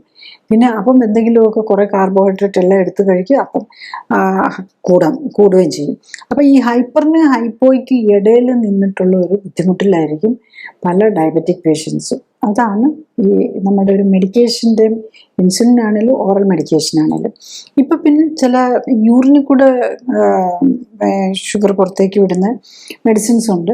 പക്ഷെ അതും വെരി ഹൈ ഡോസ് ചിലപ്പോൾ നമ്മൾ കാണാറുണ്ട്, 10 മില്ലിഗ്രാം ഒക്കെ 3 നേരമൊക്കെ എടുക്കുന്ന പേഷ്യൻസിന്. അപ്പോൾ എന്താണെന്ന് ചോദിച്ചാൽ നമ്മളുടെ യൂറിനിൽ കൂടെ അത്രയധികം ഷുഗർ പോയിക്കൊണ്ടിരിക്കും. നമ്മളുള്ള കാർബോഹൈഡ്രേറ്റ് എല്ലാം എടുത്ത് കഴുകി യൂറിനിൽ കൂടെ ഷുഗർ പോയിക്കൊണ്ടിരിക്കും. അപ്പോൾ എന്താണെന്ന് ചോദിച്ചാൽ യൂറിനറി ഇൻഫെക്ഷൻ വരാം. അതുപോലെ അതിൻ്റെ ഒരു സിവിയർ ഫോം എന്ന് പറഞ്ഞാൽ പണ്ട് നമ്മൾ കൊറോണ കാലത്തൊക്കെ വൈറ്റ് ഫംഗസും അതുപോലെ ഒരു നെക്രോട്ടൈസിങ് ഒരു സിവിയർ ഫോം ഓഫ് മസിൽ ഇൻഫെക്ഷനൊക്കെ പോലെ കയറി വരാം. അതുകൊണ്ട് അത്തരം മരുന്ന് യൂറിൻ കൂടെ പോകുന്ന വളരെ കൺട്രോൾഡായിട്ട് യൂസ് ചെയ്താൽ കുഴപ്പമില്ല. പക്ഷെ അതൊരു റുട്ടീൻ മെഡിസിനായിട്ട് നമ്മൾ യൂസ് ചെയ്താൽ അതൊരു നല്ല കാര്യമാണ്. പക്ഷെ എന്ന് കരുതി നമ്മൾ ഇഷ്ടംപോലെ ഭക്ഷണം കഴിക്കുക, ഇഷ്ടംപോലെ മരുന്നും കഴിക്കുക എന്നുള്ള ആ ആറ്റിറ്റ്യൂഡിൽ പോയ അത്തരം മരുന്നുകൾ, അതായത് യൂറിനിൽ കൂടെ ഷുഗർ കളയുന്ന മരുന്നുകൾ പോലും പ്രോബ്ലത്തിലേക്ക് കൊണ്ടുപോകാന്നുള്ളതാണ്. മറ്റേ യൂറിനിൽ കൂടെ ഷുഗർ കളയുന്ന മരുന്നിന് എന്താ ഗുണം എന്ന് ചോദിച്ചാൽ നമ്മൾ ഈ കഴിക്കുന്ന ഷുഗർ എല്ലാം വീണ്ടും പോയി ഫാറ്റായി വെയിറ്റ് കൂടില്ല. അതാണ് അതിൻ്റെ അഡ്വാൻറ്റേജ്. പക്ഷെ അതിനും കോംപ്ലിക്കേഷൻ ഉണ്ട്. നെക്സ്റ്റ് നമ്മൾ ഇൻസുലിനെ കുറിച്ച്, ഇപ്പോൾ ടൈപ്പ് 1 ഡയബറ്റീസ് പേഷ്യൻ്റ് പാൻക്രിയാസ് തുടക്കത്തിലെ തന്നെ കണ്ടുപിടിച്ച് നമ്മൾ ആ പാൻക്രിയാസ് നശിക്കുന്നത് ഇപ്പോൾ നശിക്കാതെ നോക്കുവാണെങ്കിൽ അത് തുടങ്ങി ഒരു 1-2 ഒരു വിതിൻ ആൻ ഇയർ വല്ലതും ട്രീറ്റ്മെൻറ്റ് തുടങ്ങാൻ പറ്റി ചിലപ്പോൾ അതിലേക്ക് പോകാതെ കൺട്രോൾ ചെയ്യാൻ പറ്റിയെന്നിരിക്കും. പക്ഷെ അല്ലാതെ ഓൾറെഡി ഇൻസുലിൻ പ്രൊഡക്ഷൻ കംപ്ലീറ്റ് തീർന്നു, അല്ലെങ്കിൽ നമ്മൾ പാൻക്രിയാസ് എന്തെങ്കിലും ഓപ്പറേഷൻ വഴി എടുത്ത് മാറ്റി, ഇങ്ങനെയൊക്കെ ഉള്ളവർക്ക് ഇൻസുലിൻ എടുത്തേ പറ്റുള്ളൂ. അപ്പോഴും നമ്മൾ ഹ്യൂമൻ ഇൻസുലിൻ അതാണ് നമ്മൾ സാധാരണ എടുക്കുന്നത്. അവിടെ തന്നെ 2 തരം ഇൻസുലിൻ ഉണ്ട്. ഹ്യൂമൻ ഇൻസുലിനും ഉണ്ട്, ഇൻസുലിൻ അനലോഗ്സും ഉണ്ട്. അതും കൂടെ നമ്മളൊന്ന് മനസ്സിലാക്കിയിരിക്കണം. ഇൻസുലിൻ എടുക്കുന്നവർ പ്രത്യേകം ശ്രദ്ധിക്കുക. ഇൻസുലിൻ അനലോഗ്സ് എന്ന് പറയുമ്പോൾ അതിനകത്ത് നമ്മൾ ഇൻസുലിൻ ഉണ്ടാക്കുന്ന ഒരു പ്രോട്ടീനാണ്. അതിനകത്ത് അമിനോ ആസിഡ്സും ഒക്കെ കുറേ ഘടകങ്ങളുണ്ട്. അതിൽ ഒരെണ്ണത്തിനെ അങ്ങോട്ട് മാറ്റിയോ അല്ല ഇങ്ങോട്ട് മാറ്റിയോ ചെറിയ ചേഞ്ചസ് മാത്രമേ അവിടെ വരുത്തുന്നുള്ളൂ. അപ്പം ആക്ച്വലി ഈ ഇൻസുലിനും ഇൻസുലിൻ അനലോഗ്സും തമ്മിൽ വലിയ കാര്യമായ ഡിഫറൻസ് ഒന്നുമില്ല. അപ്പോൾ അനലോഗ് എടുക്കുമ്പം മിക്കവാറും അതിന് പ്രൈസ് കൂടുതലുമായിരിക്കും. അതിൻ്റെ ഈ പ്രൈസ് പ്രൈസിനേക്കാളും കൂടുതൽ അതിനോട് നമ്മളുടെ ബോഡി റെസിസ്റ്റൻസ് ഡെവലപ്പ് ചെയ്യാൻ, അല്ലെങ്കിൽ ഒരു ഓട്ടോ ഇമ്മ്യൂൺ നമ്മളുടേതല്ലല്ലോ, ഒരു ഫോറിൻ സാധനമല്ലേ, അപ്പം നമ്മളത് ഇഞ്ചെക്റ്റ് ചെയ്യുമല്ലേ, അപ്പം അതിനോട് റിജക്ഷൻ വരാനുള്ളത് കുറച്ച് നാൾ കഴിയുമ്പോഴേക്കും അത് ഇഫക്റ്റീവ് അല്ലെന്നാകുക. അതുപോലെ ഓട്ടോ ഇമ്മ്യൂൺ പ്രോബ്ലംസ് എന്തെങ്കിലുമൊക്കെ കയറി വരാൻ ചാൻസ് കൂടുതലായിരിക്കും. അപ്പം ബേസിക്കലി കഴിയുന്നതും ടൈപ്പ് 1 ഡയബറ്റീസ് പേഷ്യൻസ് അവരുടെ വെയിറ്റ് എപ്പോഴും ലോ നോർമലായിട്ട് കീപ്പ് ചെയ്യാൻ നോക്കുക. അതായത് ഫാറ്റ് ലെവൽ ഒരു 10 ആണുങ്ങളാണെങ്കിൽ ഒരു 10 to 15 ഇതിൽ നിർത്തുകയും ലേഡീസ് ആണെങ്കിൽ ഒരു 15 to 25 നിർത്തുകയും ചെയ്യുക. എന്നിട്ട് ഫിസിക്കൽ ആക്ടിവിറ്റിയും ഏറ്റവും മോഡറേറ്റ് ആയിട്ട് നമ്മൾ ചെയ്യുന്ന ജോലിക്കനുസരിച്ച് മാത്രം കാർബോഹൈഡ്രേറ്റും കഴിയുന്നതും ഏറ്റവും മിനിമം കാർബോഹൈഡ്രേറ്റ് മറ്റുള്ള ഫാറ്റ് ഐറ്റംസിൽ നിന്നൊക്കെ ആയിട്ട് മാനേജ് ചെയ്യാനും കൂടെ പഠിക്കുകയാണ് വേണ്ടത്. ഒരു കാരണവശാലും ഓവർ വെയ്റ്റിലേക്ക് വരരുത്. ഓവർ വെയ്റ്റ് വന്നു കഴിഞ്ഞാൽ ഇൻസുലിൻ എടുത്താലും വർക്ക് ചെയ്യുന്നില്ലെന്നാകും. പിന്നെ ഇൻസുലിൻ ആണെങ്കിൽ തന്നെ നോർമൽ ഹ്യൂമൻ ഇൻസുലിൻ തന്നെ, അത് ലോങ് ആക്ടിംഗ് ഉണ്ട്, ഷോർട്ട് ആക്ടിംഗ് ഉണ്ട്. ആ ടൈപ്പ് ഇൻസുലിൻ വെച്ച് മാനേജ് ചെയ്യാനുമാണ് പഠിക്കേണ്ടത്. നമ്മൾ ഡയബറ്റീസിൻ്റെ ട്രീറ്റ്മെൻറ്റ് പറഞ്ഞു. നെക്സ്റ്റ് നമ്മൾ ഡയബറ്റീസിൻ്റെ കോംപ്ലിക്കേഷൻസിൻ്റെ ട്രീറ്റ്മെൻറ്റാണ്. ഇപ്പം നമുക്ക് അറിയാം ഡയബറ്റീസ് പേഷ്യൻസിനെ എല്ലാവരും തന്നെ നമ്മൾ കാണാൻ പലപ്പോഴും കൊളസ്ട്രോളിന് മരുന്ന് കഴിക്കുന്നുണ്ടാവും, അതുപോലെ ബ്ലഡ് തിന്നേഴ്സ് കഴിക്കുന്നുണ്ടാവും. ഹാർട്ട് ഡിസീസ് വരാതിരിക്കാനോ അല്ലെങ്കിൽ ഓൾറെഡി വന്നതിൻ്റെ പേരിലോ. ഡിസ്ലൈപ്പിഡീമിയ, അതായത് കൊളസ്ട്രോളും ട്രൈഗ്ലിസറൈഡും ഒക്കെ കൂടുതലായിരിക്കും. BP ഉണ്ടാവും, BP വേണ്ടിയിട്ടുള്ള മരുന്നുണ്ടാവും. ഇതിലെല്ലാം പ്രോബ്ലം എന്താണെന്ന് ചോദിച്ചു കഴിഞ്ഞാൽ ഈ മരുന്നുകളൊക്കെ കൂടി ഇൻട്രാക്ട് ചെയ്യും. ഡയബറ്റീസിന് വേണ്ടിയിട്ടൊരു കുറേ മരുന്നുണ്ടാവും, പിന്നെ BP വേണ്ടിയിട്ട് മരുന്നുണ്ടാവും, കൊളസ്ട്രോളിന് വേണ്ടിയിട്ട് മരുന്നുണ്ടാവും. അപ്പം ശരിക്കും BP മരുന്ന് കഴിക്കുന്ന ആൾ ശരിക്കും ബ്ലഡ് തിന്നേഴ്സ് ഉപയോഗിക്കാൻ പാടില്ല എന്നാണ്. കാരണം BP മരുന്ന് കഴിക്കുമ്പോൾ ഓൾറെഡി BP കൂടുതലുള്ള ആളല്ലേ, അവർക്ക് ബ്രെയിൻ ഹെമറേജ് വരാൻ ചാൻസ് കൂടുതലാണ്. അപ്പം ചെറിയൊരിത് വന്നാൽ തന്നെ ഉണ്ടെങ്കിൽ ബ്ലഡ് തിന്നേഴ്സ് കഴിച്ചുകൊണ്ടിരിക്കുന്ന ആളത് മേജറായിട്ട് ഒരു മേജർ സ്ട്രോക്കിലേക്ക് പോകാനുള്ള സാധ്യത കൂടും. മൈനർ സ്ട്രോക്കിനെ മേജറായി മാറ്റാനുള്ള സാധ്യത വരും. പിന്നെ അതുപോലെ നമ്മൾ ഈ ഫാറ്റി ലിവറൊക്കെ ഉള്ളവർക്ക് ഐഡിയലി സ്റ്റാറ്റിൻ പോലെയുള്ള കൊളസ്ട്രോളിൻ്റെ മെഡിസിൻസ് പാടില്ലാത്തതാണ്. പക്ഷെ പലപ്പോഴും നമ്മൾ ഇതെല്ലാം ഒന്നിച്ചെടുക്കുന്നതായിട്ടാണ് നമ്മൾ കാണാറുള്ളത്. അപ്പം ബേസിക്കലി ഇതെല്ലാം ജീവിതശൈലി രോഗമാണ്. നമ്മൾ ഫുഡ് കൺട്രോൾ ചെയ്ത് കഴിഞ്ഞാൽ ഇതെല്ലാം മാറ്റാവുന്നതേ ഉള്ളൂ. ആ ഒരു കാര്യമാണ് നമ്മൾ മനസ്സിൽ വെക്കേണ്ടത്. പിന്നെ ന്യൂറോപ്പതി, ഇപ്പോൾ കാലിന് പോച്ചിൽ എന്നൊക്കെ പറയുമ്പോൾ അതിനുണ്ട് ഗ്യാബാപെൻറ്റിൻ എന്നൊക്കെ പറഞ്ഞ് കുറച്ച്. പക്ഷെ അതൊന്നും കഴിച്ചു കഴിഞ്ഞാൽ ആർക്കും ഒരു കാര്യമായ ബെനിഫിറ്റ് ഒന്നും കിട്ടാറില്ല എന്നുള്ളതാണ്. ബേസിക്കലി ന്യൂറോപ്പതിക്കൊന്നും വേണ്ടിയിട്ടൊരു പെയിൻ മരുന്നില്ല. അതുപോലെ റെറ്റിനോപ്പതിക്ക് വേണ്ടിയിട്ട് നമ്മൾ കണ്ണിൽ എടുക്കുന്ന ഇഞ്ചക്ഷൻ അങ്ങനെയൊക്കെ കൊടുക്കാറുണ്ട്. പക്ഷെ ഏറ്റവും പ്രധാനം വേണ്ടത് ഷുഗർ കൺട്രോൾ ചെയ്യുക എന്നുള്ളതാണ്. ടൈപ്പ് 1 ആണെങ്കിലും ടൈപ്പ് 2 ആണെങ്കിലും ഷുഗർ നമ്മൾ ഫുഡ് കഴിച്ചു കഴിഞ്ഞാൽ കൺട്രോൾ ചെയ്യുക എന്നുള്ളത്. അല്ലാതെ നമ്മൾ ഏത് മരുന്നും എത്ര പ്രാവശ്യം എടുത്തു കഴിഞ്ഞ് കഴിഞ്ഞാലും നമ്മുടെ കണ്ണിൻ്റെ കാഴ്ചയൊന്നും സേവ് ചെയ്യാൻ പറ്റില്ല. കാരണം അതിൻ്റെയൊക്കെ വളരെ ലിമിറ്റഡ് യൂസേ ഉള്ളൂ. ഒന്നും ആക്ച്വലി അതൊക്കെ ഒരു ട്രീറ്റ്മെൻറ്റ് കാര്യമായ ബെനിഫിറ്റ് വരുന്നില്ല. അതൊക്കെ ചിലതൊക്കെയാണ് വെരി കോസ്റ്റ്ലി ഇഞ്ചെക്ഷൻസ് ആണ്. അതിനെന്തെങ്കിലും ബെനിഫിറ്റ് കിട്ടണമെങ്കിൽ തന്നെ മാസത്തിലൊന്ന് വെച്ച് കണ്ടിന്യൂസ് ആയിട്ട് എടുത്തുകൊണ്ടിരിക്കണം. അപ്പോൾ അതിൻ്റെ സൈഡ് ഇഫക്ട്സ് വേറെയും വരുന്നുണ്ട്. നെക്സ്റ്റ് നെഫ്രോപ്പതിയാണ്. കിഡ്നിക്ക് ഡാമേജ് വന്നിട്ടുണ്ടെങ്കിൽ അതിലും ശരിക്കും മരുന്നുകൾ കൊണ്ട് കിഡ്നിയുടെ ഡാമേജ് ഒന്നും മാറ്റാൻ പറ്റില്ല. പിന്നെ അതുപോലെ ഡെർമോപ്പതി, സെക്ഷുവൽ ഡിസ്ഫങ്ഷൻ, ഇതിലൊന്നും നമുക്ക് മരുന്നുകൾ കാര്യമായിട്ടില്ല. പിന്നെ എന്തെങ്കിലുമൊക്കെ മരുന്ന് ഇപ്പം നമ്മൾ ഡോക്ടേഴ്സ് പറയുമ്പോൾ നമ്മൾ തരുമെന്ന് മാത്രമേ ഉള്ളൂ. ആക്ച്വലി ഇതൊന്നും മാറ്റാൻ മരുന്നുകളില്ല എന്നുള്ളതാണ്. പിന്നെ ഡയബറ്റീസിന് വേണ്ടിയുള്ള സർജിക്കൽ പാർട്ടെന്ന് പറഞ്ഞു കഴിഞ്ഞാൽ പലരും ഇപ്പം ഒത്തിരി ഒബേസിറ്റി ഒക്കെ ഉള്ളവർ ഇപ്പം ബറിയാട്രിക് സർജറി ചെയ്ത് കറക്റ്റ് ചെയ്യാനായിട്ടൊക്കെ നോക്കുന്നുണ്ട്. പക്ഷേ അപ്പം ബറിയാട്രിക് സർജറിയിൽ നമ്മളുടെ ഒരു പാർട്ടൊക്കെ എടുത്ത് കളഞ്ഞിട്ടാണ് ചെയ്യുന്നത്. അപ്പോൾ അതിൻ്റേതായിട്ടുള്ള കോംപ്ലിക്കേഷൻസ് വരാം. അതൊരു മേജർ കോംപ്ലിക്കേഷൻസ് വരാവുന്ന സർജറിയാണ്. അതിൻ്റെ സൈഡ് എഫക്ട്സും അതുപോലെ തന്നെ ഉണ്ടാവാം. അപ്പം അതുകൊണ്ട് എന്നാൽ പിന്നെ ഇതൊക്കെ സേഫാണ്, എന്നാൽ പിന്നെ ഡയബറ്റീസ് അങ്ങ് മാറി കിട്ടുമല്ലോ, നമ്മുടെ ഇൻറ്റസ്റ്റൈൻ്റെ കുറേ ഭാഗവും സ്റ്റൊമക്കും അങ്ങ് എടുത്ത് കളഞ്ഞേക്കാന്ന് വെച്ചാൽ അതില്ലാതെ നമ്മളിപ്പം വേണ്ട പാർട്ടുകളാണ് എടുത്ത് കളയുന്നത്. നെക്സ്റ്റ് നമ്മൾ ഈ സർജറിക്കൽ വരുമ്പം ഹാർട്ട് അറ്റാക്ക് വന്നു കഴിഞ്ഞാൽ, ബ്ലോക്ക് വന്നു കഴിഞ്ഞാൽ സ്റ്റെൻറ്റ് ഇടുക, അല്ലെ ബൈപ്പാസ് ചെയ്യാം. പിന്നെ കിഡ്നിക്ക് ഫെയിലിയർ വന്നാൽ ഇതർ ഡയാലിസിസ് ചെയ്യുക, അല്ല ഓർഗൻ ട്രാൻസ്പ്ലാന്റേഷനെ കുറിച്ച് ചിന്തിക്കുക. പിന്നെ അൾസറിനാണെങ്കിൽ അൾസറിൻ്റെ ഈ ഇങ്ങനെ വ്രണങ്ങൾക്കാണെങ്കിൽ അതിന് വേണ്ടിയിട്ടുള്ള ഡ്രസ്സിങ്ങും ഇവൻ പറ്റാതെ വരുമ്പോൾ അംപുറ്റേഷൻ ചെയ്യുക. അപ്പം അതൊക്കെയാണ് കറണ്ട് ട്രീറ്റ്മെൻ്റ് ആയിട്ടുള്ളത്.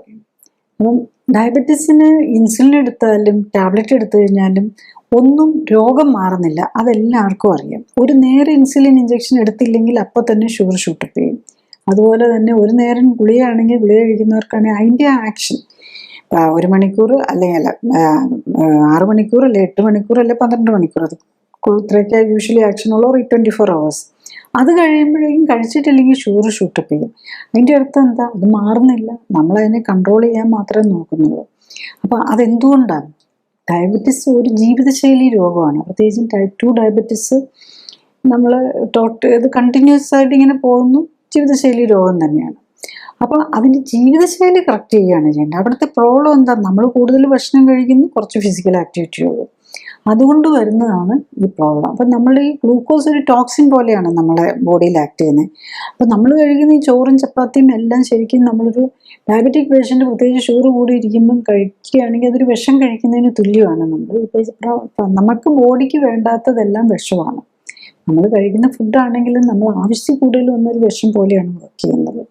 അപ്പം നമ്മൾ ശരിക്കും ഡയബറ്റീസ് പേഷ്യൻസ് ടൈപ്പ് 2 ഡയബറ്റീസ് ആണെങ്കിൽ കറക്റ്റായിട്ട് നമ്മൾ ലൈഫ് സ്റ്റൈൽ കറക്റ്റ് ചെയ്യുക എന്ന് പറഞ്ഞാൽ ഏറ്റവും മിനിമം ആണ് കാലറി കണ്ടൻറ്റ്. അതായത് നമ്മുടെ കാർബോഹൈഡ്രേറ്റും ഫാറ്റും കുറയ്ക്കണം. ഓവർ വെയിറ്റ് ഉള്ളവർ പ്രത്യേകിച്ച് നമ്മൾ എപ്പോഴാണോ നമുക്ക് ഏറ്റവും കൺട്രോൾ കിട്ടുന്നതെന്ന് ചോദിച്ചു കഴിഞ്ഞാൽ നമ്മുടെ വെയിറ്റ് ലോ നോർമൽ BMI, എല്ലാവരും ഹൈ നോർമൽ BMI ആണ് നോർമൽ എന്ന് എഴുതിയിരിക്കുന്നത്.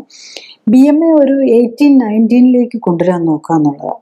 അവർ ചിലർക്ക് 21 ആകുമ്പോഴേക്കും ഡയബറ്റീസ് കൺട്രോളായാൽ മതി, അതിൽ നിർത്താം. നമുക്ക് എന്തോരം ഫുഡും വെച്ച് നമ്മൾ കൺട്രോൾ ചെയ്യുക, എക്സസൈസ് ചെയ്യുക, ഫുഡ് കൺട്രോൾ ചെയ്യുക. അപ്പം നമുക്ക് എന്ത് ഫുഡാണ് അപ്പം നമുക്ക് കഴിക്കാൻ പറ്റുക എന്നുള്ളതാണ്. ബേസിക്കലി എന്ത് ഫുഡെന്ന് ചോദിച്ചു കഴിഞ്ഞാൽ നമുക്ക് ഡയബറ്റിക് പേഷ്യൻസിന് കഴിക്കാവുന്ന, പ്രത്യേകിച്ച് ഷുഗർ കൂടി നിൽക്കുന്ന സമയത്ത് ലീഫി വെജിറ്റബിൾസ്, അതുപോലെ പയറുവർഗ്ഗങ്ങൾ. നോൺ വെജ് കഴിക്കുന്നവർക്കാണെങ്കിൽ നോൺ വെജ് ഐറ്റംസും ലീഫി വെജിറ്റബിൾസുമാണ് ഷുഗർ കൺട്രോൾ ആകുന്നോടം വരെ. ഈവൻ പയറും കഴിച്ചാൽ പോലും ഷുഗർ കൂടി നിൽക്കുമ്പോൾ. അപ്പം പയറിൽ ശരിക്കും വെജിറ്റേറിയൻസ് ആണ് ലീഫി വെജിറ്റബിൾസ് മാത്രം 1 or 2 days മതി, അപ്പോഴേക്കും ഷുഗർ താഴും. ഷുഗർ താഴ്ന്നു കഴിഞ്ഞ് പയറുവർഗ്ഗങ്ങളും കൂടെ കൂട്ടാം. നോൺ വെജ് കഴിക്കുന്നവർക്കാണെങ്കിൽ leafy vegetables plum non veg കഴിക്കാം. എന്നിട്ട് നമ്മൾ എന്തോരം നമ്മളുടെ ബോഡി കോമ്പോസിഷൻ, അതായത് ബോഡിയിൽ എക്സസ് ഫാറ്റിൻ്റെ കുറയ്ക്കാം. അത് കഴിയുമ്പോൾ നമ്മൾ ജോലി ചെയ്യുന്നതിനനുസരിച്ച് നമ്മുടെ ആക്ടിവിറ്റി അനുസരിച്ച് മാത്രം ഫുഡ് കഴിക്കാൻ നോക്കുക എന്നുള്ളതാണ്. പിന്നെ അത് നമുക്ക് തുടക്കക്കാർക്കാണെങ്കിൽ, അല്ലെങ്കിൽ ഒരു പ്രീ ഡയബറ്റിക് സ്റ്റേജിലൊക്കെ ആണെങ്കിൽ ഇത് ഈസി ആയിട്ട് ഒരു ഗുളികയിലും ഒക്കെ നിൽക്കുന്നവർക്കാണ് ഈസി ആയിട്ട് സ്വയം തന്നെ ചെയ്യാൻ പറ്റും. അപ്പം നമ്മൾ ഒരു ഗ്ലൂക്കോമീറ്റർ, വീട്ടിലൊരു ഗ്ലൂക്കോമീറ്റർ വയ്ക്കുക. ഇപ്പോൾ ഉണ്ടല്ലോ 15 days നമ്മൾ ഒട്ടിച്ച് വയ്ക്കുന്ന ടൈപ്പ്, എപ്പം വേണേലും ഷുഗറിൻ്റെ ലെവൽ കാണാവുന്ന, എപ്പോഴും കയ്യിൽ കുത്താനും വേദനയൊക്കെ ഉള്ളവർക്ക് കണ്ടിന്യൂസ് ഗ്ലൂക്കോസ് മോണിറ്ററിങ്, ആ സിസ്റ്റം വെച്ച് 15 ദിവസത്തേക്ക് കണ്ടിന്യൂസ് ആയിട്ട് വെക്കുക. എന്നിട്ട് നോക്കിക്കൊണ്ട് നമ്മൾ ഫുഡ് കഴിക്കുക, എക്സസൈസ് ചെയ്യുക. ഷുഗർ താഴ്ന്നു വരുന്നത് നമുക്ക് സെൽഫായിട്ട് കണ്ട് മനസ്സിലാക്കാൻ പറ്റും എന്നുള്ളതാണ്. പിന്നെ ഒത്തിരി മരുന്നുകളും പ്രഷറിനും ഷുഗറിനും 3-4 മരുന്നും ഒക്കെ കഴിക്കുന്നവർക്ക് തന്നെ ചെയ്യാൻ പറ്റില്ല. കാരണം ഡയബറ്റിക് മെഡിസിൻസ് കൂടുതൽ കഴിച്ചുകൊണ്ടിരിക്കുമ്പം നമ്മൾ ഷുഗർ താഴ്ന്നു പോകാനുള്ള സാധ്യതയുണ്ട്. ഷുഗർ കൂടുന്നതിനേക്കാളും ഡേഞ്ചറാണ് കൂടുതൽ ഷുഗർ താഴ്ന്നു പോകുന്നത്. അതുകൊണ്ട് അങ്ങനെയുള്ളവർ ചെയ്യേണ്ടത് എന്താണെന്ന് വെച്ച് കഴിഞ്ഞാൽ നമ്മൾ ഒരു ക്ലിനിക്കൽ സപ്പോർട്ടോടു കൂടി എടുക്കുക എന്നുള്ളതാണ്. അപ്പം അല്ലാത്ത ഒരു മരുന്നൊക്കെ ഉണ്ടെങ്കിൽ അത് നമ്മളും കൂടെ നോക്കി അതിനെക്കുറിച്ച് മനസ്സിലാക്കിയിട്ട് വേണം ചെയ്യാൻ. അല്ലാതെ വെറുതെ മരുന്ന് നിർത്തുകയോ ചെയ്യരുത്. ഒരു കാരണവശാലും മരുന്നിന് കോംപ്ലിക്കേഷൻ ഉണ്ടെന്ന് ഞാൻ മരുന്ന് കഴിക്കില്ല എന്നല്ല, നമ്മൾ മരുന്നുകൾ നോക്കിക്കൊണ്ട് കൺട്രോൾ ചെയ്ത് കുറച്ചുകൊണ്ടൊന്ന് നിർത്തണം. അതിന് സെൽഫായിട്ട് അതിനുള്ള ഇത് പറ്റുന്നില്ല, പ്രത്യേകിച്ച് പാത്രത്തിൽ രോഗങ്ങളുണ്ടെങ്കിൽ ഡെഫിനറ്റ്ലി ഒരു ക്ലിനിക്കൽ സപ്പോർട്ട് എടുക്കുക എന്നുള്ളതാണ്.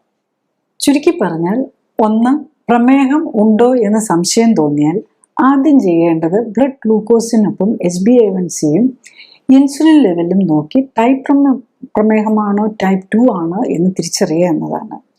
പ്രായപൂർത്തിയായവരിൽ ഇൻസുലിൻ ലെവൽ നോർമലോ കൂടുതലോ ആണ് എങ്കിൽ അത് ടൈപ്പ് 2 പ്രമേഹമാകാം. 2, കുട്ടികളിലെ പ്രമേഹത്തിൽ തുടക്കത്തിൽ ഇൻസുലിൻ നോർമൽ ലെവലാകാം. രോഗം തുടങ്ങി 1-2 വർഷം കഴിയുമ്പോഴേക്കുമാണ് ഇൻസുലിൻ തീരെ കുറയുന്നത്. ഓട്ടോ ഇമ്മ്യൂൺ ആൻറ്റിബോഡി ടെസ്റ്റ് നോക്കി തുടക്കത്തിലെ തന്നെ ജീവിതശൈലി ക്രമപ്പെടുത്തി ഇമ്മ്യൂൺ സിസ്റ്റത്തിലെ അപാകതകൾ കണ്ടെത്തി പരിഹരിക്കാനായാൽ ഇൻസുലിൻ ഉണ്ടാക്കുന്ന സെല്ലുകൾ നശിച്ച് ഇൻസുലിൻ ഇഞ്ചക്ഷൻ വേണ്ടി വരുന്ന അവസ്ഥ ഒഴിവാക്കാൻ കഴിഞ്ഞിരിക്കും. 3, രക്തത്തിൽ ഗ്ലൂക്കോസിന്റെ അളവ് കൂടുമ്പോൾ രക്തക്കുഴലുകളെ ഉള്ളിൽ നിന്നും പൊതിഞ്ഞ് സംരക്ഷിക്കുന്ന കോശങ്ങൾക്കാണ് ആദ്യം നാശം സംഭവിക്കുന്നത്. ഏത് ശരീരഭാഗത്തെ രക്തക്കുഴലുകളാണ് നശിപ്പിക്കപ്പെടുന്നത് എന്നതനുസരിച്ച് രോഗലക്ഷണങ്ങൾ വ്യത്യാസപ്പെടുന്നു എന്ന് മാത്രം. 4, ഗ്ലൂക്കോസിനൊപ്പം ചികിത്സയുടെ ഭാഗമായി ഇൻസുലിൻ ലെവലും കൂടി കൂടുമ്പോൾ ശരീരത്തിൽ കൊഴുപ്പടിയാനും ഇൻസുലിൻ റെസിസ്റ്റൻസ് വർദ്ധിച്ച് മരുന്നുകൾ ഇൻസുലിൻ പോലും വലിക്കാത്ത അവസ്ഥയിലെത്തും. 5, മരുന്നുകളിലൂടെ പ്രമേഹം മാറ്റാനാകില്ല. പക്ഷേ ജീവിതശൈലി ക്രമീകരണത്തിലൂടെ 100% തടയാനാകുന്നതും ഒരിക്കൽ വന്നാലും എത്ര പഴകിയതാണെങ്കിലും മാറ്റാനാകുന്നതുമായ രോഗമാണ് ടൈപ്പ് 2 പ്രമേഹം. പക്ഷേ കിഡ്നിയിലെ നെഫ്രോൺസും നെർവ് കോശങ്ങളും തീരെ നശിഞ്ഞാൽ അവയെ തിരികെ പ്രവർത്തനക്ഷമമാക്കാൻ സാധിക്കണമെന്നില്ല. 6, ദഹിക്കുമ്പോൾ ഗ്ലൂക്കോസായി മാറ്റപ്പെടുന്ന അന്നജം കൂടുതലായുള്ള അരി, ഗോതമ്പ് തുടങ്ങിയ ധാന്യങ്ങൾ, കിഴങ്ങുവർഗ്ഗങ്ങൾ, പഴവർഗ്ഗങ്ങൾ, പച്ചക്കറികൾ ഒക്കെ ഷുഗർ കൂടി നിൽക്കുമ്പോൾ ഒഴിവാക്കാൻ ശ്രദ്ധിക്കുക. 7, അടുത്തത് പിന്നെ എന്ത് കഴിക്കും എന്നതാണ്. ഇലക്കറികൾ, പയറുവർഗ്ഗങ്ങൾ, മുട്ട, മത്സ്യമാംസാദികൾ തുടങ്ങിയവ മിതമായി കഴിക്കാം. ഷുഗർ നോർമലായാൽ പച്ചക്കറികൾ മിതമായി കഴിച്ചു തുടങ്ങാം. ശരീരത്തിലെ അമിത കൊഴുപ്പ് മാറി ഇൻസുലിൻ പ്രവർത്തനക്ഷമമായാൽ കായികാധ്വാനം അനുസരിച്ച് മിതമായ അളവിൽ ഷുഗർ കൂടാത്ത രീതിയിൽ പഴങ്ങളും അരിയാഹാരവും കഴിച്ചു തുടങ്ങാം. 8, പാൻക്രിയാസിന് ഇൻസുലിൻ ഒട്ടും ഉണ്ടാക്കാൻ കഴിയാത്ത ടൈപ്പ് 1 പ്രമേഹ രോഗികൾക്ക് ഇൻസുലിൻ ഇഞ്ചക്ഷൻ ആവശ്യമാണ്. എന്നാൽ അമിത കൊഴുപ്പുള്ള ടൈപ്പ് 1 രോഗികളിൽ ഇൻസുലിൻ റെസിസ്റ്റൻസും കൂടി ഉണ്ടാവും. അമിതമായി അന്നജവും കൊഴുപ്പും കഴിച്ച് ഇൻസുലിൻ ഇഞ്ചക്ഷനും എടുത്താൽ കൊഴുപ്പ് കൂടി ഇൻസുലിൻ റെസിസ്റ്റൻസ് ഉണ്ടായി, അതായത് ടൈപ്പ് 1 പ്രമേഹത്തിനൊപ്പം ടൈപ്പ് 2 പ്രമേഹവും കൂടെ വന്ന് ഇൻസുലിൻ ഇഞ്ചക്ഷൻ എടുത്താലും ബ്ലഡ് ഗ്ലൂക്കോസ് നിയന്ത്രിക്കാനാകാത്ത അവസ്ഥയിലെത്തും. ഞാൻ ഈ പറഞ്ഞ കാര്യങ്ങൾ ശ്രദ്ധിച്ച് കേൾക്കാനും മനസ്സിലാക്കാനും കഴിഞ്ഞാൽ ഇത്തരം ജീവിതശൈലി രോഗങ്ങളുടെ കാരണം മനസ്സിലാക്കി അവയെ പ്രതിരോധിക്കാനും ഒരിക്കൽ വന്നാൽ നേരത്തെ കണ്ടെത്താനും ജീവിതശൈലിയിൽ വേണ്ട മാറ്റങ്ങൾ വരുത്തി അതിൽ നിന്ന് മോചനം നേടാനും സഹായകമാകും. മരുന്നോ ഓപ്പറേഷനോ കൊണ്ട് ഇത്തരം ജീവിതശൈലി രോഗങ്ങൾ മാറ്റാനാകില്ല. കാരണം മരുന്നിൻ്റെയോ ഓപ്പറേഷൻ്റെയോ കുറവ് കൊണ്ടല്ല ഇത്തരം രോഗങ്ങൾ ഉണ്ടാകുന്നത്, മറിച്ച് ജീവിതശൈലിയിലെ അപാകതകൾ കൊണ്ടാണ്. അതിനാൽ ജീവിതശൈലി ക്രമീകരിക്കുന്നതിലൂടെ മാത്രമേ ഇത്തരം ജീവിതശൈലി രോഗങ്ങളെ പ്രതിരോധിക്കാനും ഒരിക്കൽ വന്നാൽ അതിൽ നിന്നും മോചനം നേടാനും സാധിക്കും. ജീവിതശൈലി രോഗങ്ങൾ കൂടി വരികയാണ്. ഒപ്പം തന്നെ ജീവിതശൈലി രോഗങ്ങൾക്കായി ഓപ്പറേഷനുകൾക്ക് വിധേയരാകേണ്ടി വരുന്ന രോഗികളുടെ എണ്ണവും കൂടി വരുന്നു. ഓപ്പറേഷന് മുമ്പ് രോഗത്തിൻ്റെ അടിസ്ഥാന കാരണം എന്ത് എന്ന്, ഓപ്പറേഷൻ എന്താണ് ലക്ഷ്യമിടുന്നത്, ഓപ്പറേഷൻ സമയത്തും അതിനുശേഷവും ഉണ്ടാകാവുന്ന അപകട സാധ്യതകളും ബാഹ്യബലങ്ങളും എന്തൊക്കെ തുടങ്ങിയ കാര്യങ്ങൾ രോഗികളും ബന്ധുക്കളും മനസ്സിലാക്കാൻ ശ്രമിക്കണം. ഒപ്പം തന്നെ ഓപ്പറേഷനിലൂടെ ലഭിക്കുന്ന പ്രയോജനം, ഓപ്പറേഷൻ കൊണ്ട് രോഗം മാറുമോ, ഇനിയും രോഗമുണ്ടാകാൻ സാധ്യതയുണ്ടോ തുടങ്ങിയ കാര്യങ്ങളും അറിയാൻ ശ്രമിക്കുക. അടുത്തത് ആരോഗ്യ കാര്യങ്ങളെക്കുറിച്ച് സംസാരിക്കുന്ന വ്യക്തിയുടെ ശാസ്ത്രീയ അടിത്തറ വിലയിരുത്തേണ്ടതുണ്ട് എന്നതാണ്. ഞാൻ ഡോക്ടർ ജോളി തോമസൺ 1981 ബാച്ചിൽ കോട്ടയം മെഡിക്കൽ കോളേജിൽ നിന്നും MBBS-ഉം തുടർന്ന് തിരുവനന്തപുരം മെഡിക്കൽ കോളേജിൽ നിന്നും MD-യും റീപ്രൊഡക്റ്റീവ് മെഡിസിനിലും സർജറിയിലും സ്പെഷ്യൽ ട്രെയിനിങ്ങുകൾക്കും ശേഷം ഗവൺമെൻറ് സർവീസിൽ ചേർന്നു. 97-ൽ റിസൈൻ ചെയ്ത ശേഷം എറണാകുളത്ത് തേവരയിൽ ലൈഫ് കെയർ സെൻ്ററിൽ മരുന്നുകളും ശസ്ത്രക്രിയകളും ഒഴിവാക്കി ക്ലിനിക്കൽ സപ്പോർട്ടോടെയുള്ള ജീവിതശൈലി ക്രമീകരണത്തിലൂടെ ജീവിതശൈലിയുമായി ബന്ധപ്പെട്ട രോഗങ്ങൾ തടയുന്നതിനും ചികിത്സിച്ചു മാറ്റുന്നതിനും ഊന്നൽ നൽകുന്നു. മോഡേൺ മെഡിസിനിൽ ഉപയോഗിക്കുന്ന മരുന്നുകളും ഓപ്പറേഷനുകളും ഫിസിയോതെറാപ്പിയും ഇമ്മ്യൂണിറ്റിയെ എങ്ങനെ സ്വാധീനിക്കുന്നു എന്നതിനെക്കുറിച്ചുള്ള പഠനങ്ങൾ നടത്തി. ഈ പഠനങ്ങളുടെ വെളിച്ചത്തിൽ ഇമ്മ്യൂണിറ്റിയെ ഉത്തേജിപ്പിക്കാനുള്ള പോഷക മിശ്രിതങ്ങളും ഓക്സിഫ്ലെക്സ് എന്ന പ്രത്യേക വ്യായാമ രീതിയും ഡെവലപ്പ് ചെയ്തു. ഈ പോഷക മിശ്രിതങ്ങളുടെയും ഓക്സിഫ്ലെക്സ് വ്യായാമത്തിൻ്റെയും സഹായത്തോടെ കോശങ്ങളെ ശാക്തീകരിച്ച് രോഗമുക്തിയെ സഹായിക്കാനും ആരോഗ്യം ഉത്തമമാക്കാനും നിലനിർത്താനും സഹായിക്കുന്ന സെൽ ആക്ടിവേഷൻ എന്ന നൂതന ചികിത്സാ രീതിയും ഡെവലപ്പ് ചെയ്തു. അടുത്തതായി എന്താണ് ക്ലിനിക്കലി സൂപ്പർവൈസ്ഡ് ആൻഡ് സപ്പോർട്ടഡ് ജീവിതശൈലി ക്രമീകരണം എന്നതാണ്. ക്ലിനിക്കലി സൂപ്പർവൈസ്ഡ് ജീവിതശൈലി ക്രമീകരണത്തിൽ ശരീരഘടനയും ശരീരത്തിലെ കൊഴുപ്പിന്റെ അളവും കണ്ടെത്തുകയും ഒപ്പം തന്നെ ഉത്തമ ശരീരഘടന എന്തായിരിക്കണം എന്ന് കണ്ടെത്തുകയുമാണ് ആദ്യഘട്ടം.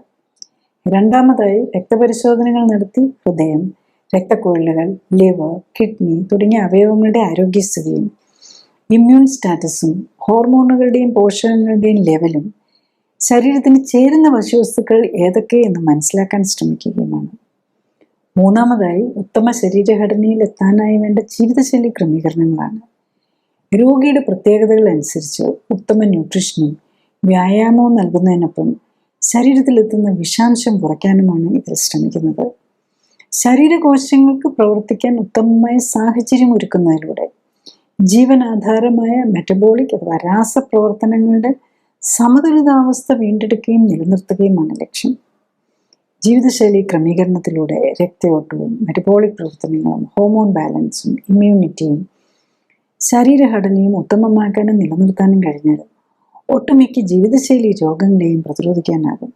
മാത്രമല്ല വർഷങ്ങളായി മരുന്ന് കഴിക്കുന്നവർക്ക് പോലും രോഗം മൂർച്ഛിച്ച് അവയവങ്ങൾ തീരെ നശിക്കുന്നതിന് മുൻപെങ്കിലും കേടായ ശരീരകോശങ്ങളെ പുനർനിർമ്മിക്കുകയും ആവശ്യമായ പോഷകങ്ങൾ നൽകാനും വിഷാംശം ശരീരത്തിലെത്തുന്നത് തടയാനും ശരീരകോശങ്ങളെ എല്ലാം ഉത്തേജിപ്പിക്കാൻ ഉതകുന്ന വ്യായാമത്തിലൂടെ എല്ലാ ശരീരകോശങ്ങൾക്കും വേണ്ട രക്തയോട്ടം ലഭിക്കുന്നു എന്ന് ഉറപ്പാക്കാനും വേണ്ട ജീവിതശൈലി ക്രമീകരണത്തിന് തയ്യാറായാൽ പ്രമേഹവും പ്രഷറും ഹൃദ്രോഗവും അലർജിയും ആസ്മയും ആർത്രൈറ്റിസും ക്യാൻസറും പോലുള്ള ഒട്ടുമിക്ക ജീവിതശൈലി രോഗങ്ങളിൽ നിന്നും അവയ്ക്കായി കഴിക്കുന്ന മരുന്നുകളിൽ നിന്നും വേണ്ടിവരാവുന്ന ഓപ്പറേഷനുകളിൽ നിന്നും ഒക്കെ മോചനം നേടാനും കഴിയുന്നതേ ഉള്ളൂ.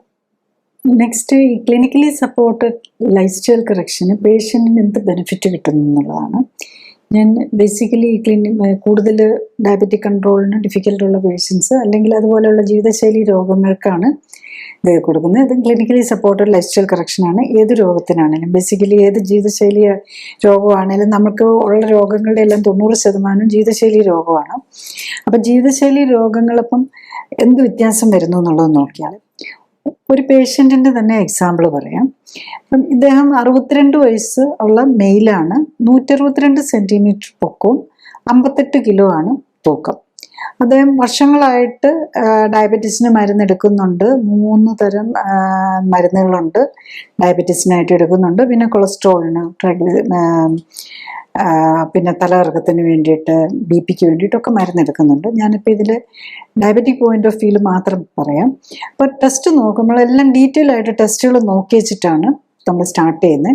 അപ്പോൾ ഇദ്ദേഹത്തിന് ബ്ലഡ് ഷുഗർ നോക്കുമ്പോൾ 463 ഉണ്ട്. ഈ മരുന്നൊക്കെ കഴിച്ചിട്ട് രാവിലെ മരുന്ന് കഴിച്ചിട്ടാണ് വന്നത്. പക്ഷെ 463 ബ്ലഡ് ഷുഗർ. HbA1c 13.4 ഉണ്ട്. ഈ കൊളസ്ട്രോളിനൊക്കെ മരുന്ന് കഴിച്ചിട്ടും കൊളസ്ട്രോൾ 280 ഉണ്ട്, ട്രൈഗ്ലിസറൈഡ് 292 ഉണ്ട്, STL കുറവ്, LDL എല്ലാ പ്രശ്നങ്ങളും ഉണ്ട് എൻ്റെ കൂടെ. പിന്നെ ലിവർ ഫങ്ഷനിലും ബിലിറൂബിനും ഒക്കെ കൂടി നിൽക്കുകയാണ്. പിന്നെ ഓൾറെഡി ലിവർ സിറോസിൻ്റെ പ്രോബ്ലം ഉള്ളതാണ്. HSCRP ഒരു കാർഡിയാക് മാർക്കറാണ്, അതും കൂടുതലാണ്. അങ്ങനെ മൾട്ടിപ്പിൾ പ്രോബ്ലംസ് ആണ് കാണുന്നത്. പിന്നെ നമുക്ക് അതിൻ്റെ റിസൾട്ടിലേക്ക് വന്നു കഴിഞ്ഞാൽ നോക്കിയാൽ ആക്ച്വലി ഇദ്ദേഹം വരുമ്പം ഞാൻ പറഞ്ഞ HbA1c 13.4 8ാമത്തെ ദിവസം വന്നപ്പോഴേക്കും ആക്ച്വലി നെക്സ്റ്റ് ഡേ നന്നായിട്ട് നോക്കുന്ന ഒരു പേഷ്യൻ്റ് ആയിരുന്നു. നമ്മൾ നോക്കാൻ തുടങ്ങിക്കഴിഞ്ഞാൽ എവറി ഡേ തന്നെ നമ്മൾ 4 നേരം ഷുഗർ നോക്കി അറിയിക്കണമെന്നാണ്. നെക്സ്റ്റ് ഡേ ആയപ്പോഴേക്കും ഇദ്ദേഹത്തിൻ്റെ ഷുഗർ 200 താഴെ വന്നു. 48 hours ആയപ്പോഴേക്കും അത് 140 ആ റേഞ്ചിലേക്ക് വന്നു. അദ്ദേഹം പിന്നെ നമ്മൾ നേരിട്ട് വന്ന് നോക്കുന്നത് 8th ഡേ ആയി വന്നപ്പോഴേക്കും അദ്ദേഹത്തിൻ്റെ HbA1c 12.6 കുറഞ്ഞെന്നുള്ളതാണ്. യൂഷ്വലി HbA1c നമ്മൾ നോക്കുന്ന 3 മാസത്തെ ആവറേജ് എന്നാണ്. പക്ഷേ ഈ ക്ലിനിക്കലി സപ്പോർട്ടഡ് ലൈഫ് സ്റ്റൈൽ കറക്ഷനിൽ ഡയബറ്റിക് പേഷ്യൻസിന് എവറി വീക്ക് തുടക്കത്തിൽ HbA1c നോക്കും. വന്ന് ഷുഗർ സെക്കൻഡ് വിസിറ്റിൽ, അതായത് 8th ഡേ വരുമ്പം RBS, അതായത് നമ്മൾ ഫാസ്റ്റിംഗ് പോലും അല്ല നോക്കുന്നത്, അത് തന്നെ 109 കുറഞ്ഞു. പിന്നെ 30 days ആയപ്പോഴേക്കും, ആക്ച്വലി 1 മാസം ആയപ്പോഴേക്കും പിന്നെ നോക്കി, ആക്ച്വലി 15th ഡേ ആയപ്പോഴേക്കും HbA1c 11.7 എത്തി, 30 ആയപ്പോഴേക്കും HbA1c 9.6 എത്തി, 60 ഡേ ആയപ്പോഴേക്കും HbA1c 7.3 വന്നു, 90 days ആയപ്പോഴേക്കും 6.4 വന്നു. സോ അത്ര ഫാസ്റ്റായിട്ടാണ് അതിൻ്റെ കുറഞ്ഞു വരുന്നതെന്നുള്ളതാണ്. ഇപ്പോൾ ത്രൂഔട്ട് അദ്ദേഹം വളരെ കൺട്രോളായിട്ട് നോക്കുന്ന ആളും കൂടെ ആയിരുന്നു. ആക്ച്വലി ഇത് ഒത്തിരി ഓവർ വെയ്റ്റ് ഒന്നും ആയിരുന്നില്ല അന്ന്. 162 സെൻറ്റിമീറ്ററും 58 ആണ്. പക്ഷേ ഈ 3 മാസം കൊണ്ട് അദ്ദേഹത്തിൻ്റെ വെയ്റ്റ് 58 ലോ നോർമൽ വരാവുന്ന അദ്ദേഹത്തിന് 48 ആണ്. അപ്പം നമ്മൾ അറൗണ്ട് ഒരു 55 കൊണ്ടുവരാനാണ് പറഞ്ഞത്. ഈ 3 മാസം കൊണ്ട് വെയിറ്റ് ആണെങ്കിലും 55.6 വന്നു. കൊഴുപ്പ് ബോഡിയിൽ ഒത്തിരി കൂടുതലുണ്ടായിരുന്നു. 8.5 ഉണ്ടായിരുന്നത് അത് 3 മാസം കൊണ്ട് 6.5 കൊണ്ടുവരാൻ പറ്റി. അദ്ദേഹത്തിന് ബോഡി ഏജ് 63 വയസ്സുണ്ടെങ്കിലും ശരിക്കും ബോഡി ഏജ് 53 ആയിരുന്നു. അത് 48 5 വയസ്സും കൂടെ കുറയ്ക്കാൻ പറ്റി. അപ്പം കംപ്ലീറ്റ് നമ്മൾ ആ ഒരു 90 days കൊണ്ട് ഇത്ര എത്തി. ഇപ്പോൾ 13.5 നിന്നിരുന്നതാണ്. അതുകൊണ്ടാണ് ഫുള്ള് അങ്ങ് 6.4 വന്നത്. 120 ആയപ്പോഴേക്കും അത് 5.3 വന്നു എന്നുള്ളതാണ്. അപ്പം നമ്മൾ യൂഷ്വലി 90 days പിന്നെ 180 days അങ്ങനെയാണ് നമ്മൾ നോക്കുന്നത്. അപ്പം അത്ര ഫാസ്റ്റായിട്ട് നമുക്ക് റിവേഴ്സ് ചെയ്യാൻ പറ്റുന്നു എന്നുള്ളതാണ്. അപ്പോൾ അതാണ് നമ്മൾ എടുക്കേണ്ട ഒരു കൺവേ ചെയ്യാൻ നോക്കുന്ന മെസ്സേജ്. അതാണ് ഡയബറ്റീസ് എത്ര നാൾ മരുന്ന് കഴിച്ചുകൊണ്ടിരുന്ന ആളാണേലും നമുക്ക് അത് റിവേഴ്സ് ചെയ്യാൻ പറ്റും എന്നുള്ളതാണ് ഡയബറ്റീസിൻ്റെ, ടൈപ്പ് 2 ഡയബറ്റീസിൻ്റെ പ്രത്യേകത. അപ്പോൾ ടൈപ്പ് 2 ആണോ എന്നറിയാൻ അദ്ദേഹത്തിൻ്റെ ഇൻസുലിനൊക്കെ നമ്മൾ ഇൻസുലിൻ C പെപ്റ്റൈഡും ഒക്കെ നോർമലാണ്. അതുകൊണ്ടാണ് ഇതാണെന്ന് ടൈപ്പ് 2 ആണെന്ന് എടുക്കാൻ കാരണം. അതുപോലെ കൊളസ്ട്രോൾ ആണെങ്കിലും അതിൻ്റെ ഒപ്പം തന്നെ മറ്റു കുറേ പാരാമീറ്റേഴ്സിന് പ്രോബ്ലംസ് ഉണ്ടായിരുന്നു. അതെല്ലാം കറക്റ്റ് ചെയ്തു എന്നുള്ളതാണ് ഈ 90 days തന്നെ. പക്ഷേ 90 days കൊണ്ട് 180 days വരെയാണ് യൂഷ്വലി നമ്മൾ ഫോളോ അപ്പ് ചെയ്യുക. അത് കഴിഞ്ഞ് കഴിഞ്ഞാൽ സെൽഫ് മാനേജ് ചെയ്യുക എന്നുള്ളത്. അദ്ദേഹത്തിന് ശരിക്കും പറഞ്ഞു കഴിഞ്ഞാൽ 120 days കഴിഞ്ഞിട്ട് റെഗുലറായിട്ട് വരാറില്ല. പക്ഷേ ഇടയ്ക്ക് വിളിച്ചിട്ട് പറഞ്ഞു മാനേജിങ് നോർമലി എന്നുള്ളത്, എല്ലാം ഷുഗറും എല്ലാം കൺട്രോളായിട്ട് പോകുന്നു എന്നുള്ളതാണ്. ഒരു എക്സ്പീരിയൻസും കൂടെ പറയാം. ഇതൊരു ലേഡിയാണ്, 75 വയസ്സുണ്ട്, 148 സെൻറ്റിമീറ്റർ ഹൈറ്റും 60 കിലോ ആണ് വെയിറ്റ്.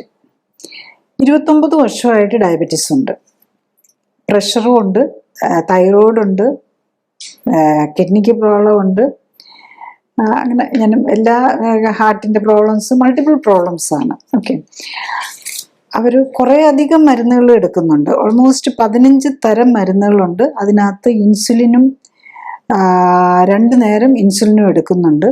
മരുന്നിൻ്റെ എല്ലാം പേര് പറഞ്ഞുകൊണ്ടിരുന്നു കഴിഞ്ഞാൽ ഒത്തിരി സമയം വരും. 2, 3, 4 തരം 5 ഉണ്ട്. തൈറോയിഡിനുണ്ട്. So many medicines. ഡയബറ്റീസ് എല്ലാം കൂടെ കൂടുമ്പോൾ 15 മരുന്നുണ്ട്. അപ്പോൾ അറിയാം എത്ര തരം ഗുളികകളാണ്. ബേസിക്കലി 16 തരം, 16 തരം ഗുളികകളും ഉണ്ട്. ഇൻസുലിനും ഉണ്ട്. ഓൾമോസ്റ്റ് 23 ഡോസസ്, അതായത് 23 ഗുളികകൾ, 24 ഗുളികകൾ കഴിക്കുന്നുണ്ട്. അപ്പം ഈ ഗുളികകളെല്ലാം കഴിച്ചുകൊണ്ടിരിക്കുമ്പം അവരുടെ HbA1c 7.1 ആണ്. അത് 8th ഡേ വന്നപ്പോഴേക്കും, ആദ്യം നമ്മൾ തുടങ്ങുമ്പം 8th ഡേ വന്നപ്പോഴേക്കും 6.9 ആയി HbA1c. നമ്മൾ ബേസിക്കലി HbA1c വെച്ചാണ് എപ്പോഴും ഫോളോ അപ്പ് ചെയ്യുന്നത്. 15th ഡേ ആയപ്പോൾ 6.6 ആയി, 30 days ആയപ്പോഴേക്കും 5.8 ആയി, 60 ഡേ ആയപ്പോഴേക്കും 5.2 ആയി. 2 മാസം കൊണ്ട്. അപ്പോഴേക്കും മരുന്നുകളെല്ലാം കംപ്ലീറ്റ്, ഡയബറ്റീസിൻ്റെ മരുന്നുകളെല്ലാം നമ്മൾ ടോട്ടലി നിർത്തും, തുടങ്ങുമ്പോൾ തന്നെ നിർത്തും. ആൻഡ് മരുന്നുകളുടേതാണെങ്കിൽ ബേസിക്കലി 60 ഡേയ്സ് വന്നപ്പോഴേക്കും 60ക്ക് വരുമ്പോഴേക്കും അവരുടെ മരുന്നുകളെല്ലാം കംപ്ലീറ്റ്ലി തീർന്നു എന്നുള്ളതായി. മൾട്ടിപ്പിൾ രോഗങ്ങൾക്കായിട്ടുള്ള മരുന്നുകളാണ്. പിന്നെ അവരുടെ ബോഡി ഏജ് നോക്കിക്കഴിഞ്ഞ് കഴിഞ്ഞാൽ അതാണ് നമ്മൾ പിന്നെ ഒരു കാര്യം കൂടെ നമ്മൾ നോക്കുന്ന ബോഡി ഏജാണ്. ആക്ച്വലി അവർ 75 വയസ്സേ ഉള്ളെങ്കിലും അവിടെ മോർ ദാൻ 80 വരെ മെഷീൻസ് കാണിക്കാറുള്ളൂ. മോർ ദാൻ 80 ആയിരുന്നു ബോഡി ഏജ് കാണിച്ചിരുന്നത്. 1 മന്ത് ആയപ്പോഴേക്കും അത് 75 ആയിട്ട് കുറഞ്ഞു. അതായത് 5 വയസ്സ് കുറഞ്ഞു ഒരു മാസം ആയപ്പോഴേക്കും. സെക്കൻഡ് മന്ത് ആയപ്പോഴേക്കും ഇത് 73 ആയി. തേർഡ് മന്ത് ആയപ്പോഴേക്കും ഇത് 71 ആയി. പിന്നെ എനിക്ക് തോന്നാം പിന്നെ ഒരു 6 മന്ത്സിൻ്റെ റിവ്യൂവിനാണ് വന്നത്. അപ്പോഴേക്കും 66 ആയി ബോഡി ഏജ്. അപ്പോൾ അവർ 60.8 60 കിലോയിൽ നിന്ന് അപ്പോൾ 60.8 46.7 ആയി. അപ്പോൾ 6 മാസത്തെ ആയപ്പോഴേക്കും വന്ന വിസിറ്റ്. ഈവൻ 6 മാസം വരുമ്പോഴും അവരുടെ ബ്ലഡ് HbA1c 5.8 ആണ്. അപ്പോൾ ഇച്ചിരി 3 മാസത്തെ ഇച്ചിരി ഒരു റിലാക്സേഷനൊക്കെ വന്നു. 5.2 വരെ വന്നതാണ്. ഒരു ഇച്ചിരി വ്യത്യാസം വന്നു. അത് അങ്ങനെ വരാം. കുറച്ച് ചെറിയ വേരിയേഷൻസൊക്കെ അങ്ങോട്ടും ഇങ്ങോട്ടും വരാം.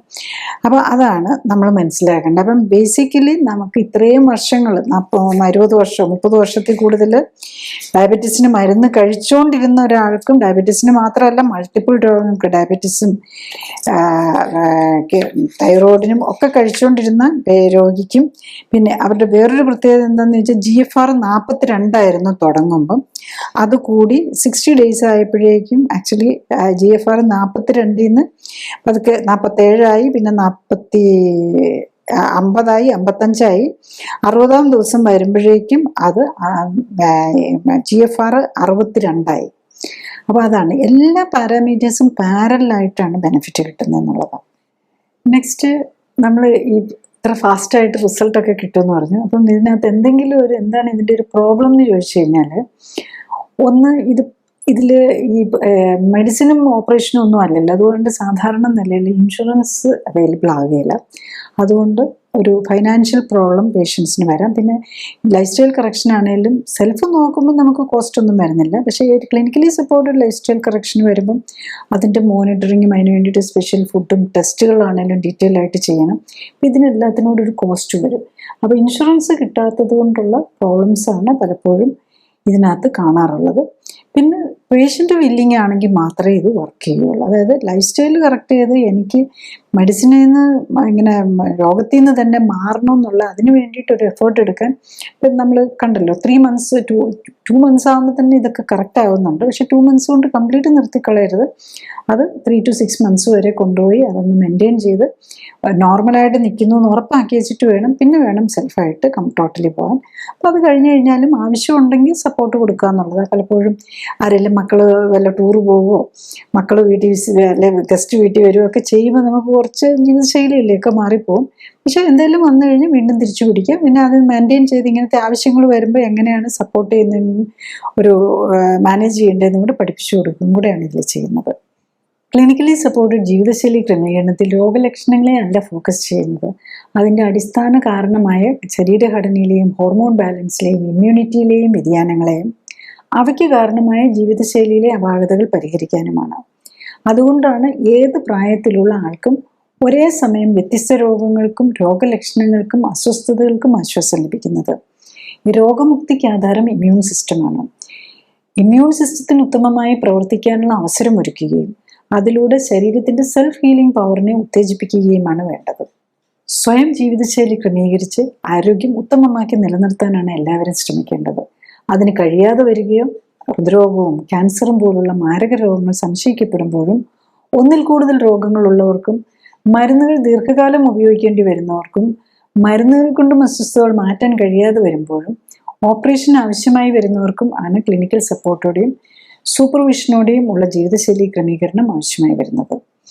ജീവിതശൈലി ക്രമീകരണത്തിൻ്റെ ശാസ്ത്രീയ വശങ്ങളെക്കുറിച്ചും ക്ലിനിക്കൽ സപ്പോർട്ടോടെയുള്ള ജീവിതശൈലി ക്രമീകരണത്തെക്കുറിച്ചും വെബ്സൈറ്റിൽ നിന്നും യൂട്യൂബിൽ നിന്നും കൂടുതൽ അറിയാനാകും. ഡോക്ടറേക്കാൾ അറിവ് നേടാം എന്ന യൂട്യൂബ് സീരീസിലെ വീഡിയോകളും നൂതന സമീപനം എന്ന സീരീസിലെ ആദ്യ വീഡിയോയും നിങ്ങളുടെ രോഗത്തെക്കുറിച്ചുള്ള വീഡിയോകളും ചികിത്സ എങ്ങനെയാവണം എന്ന സീരീസിലെ വീഡിയോയും കാണാൻ പ്രത്യേകം ശ്രദ്ധിക്കുക.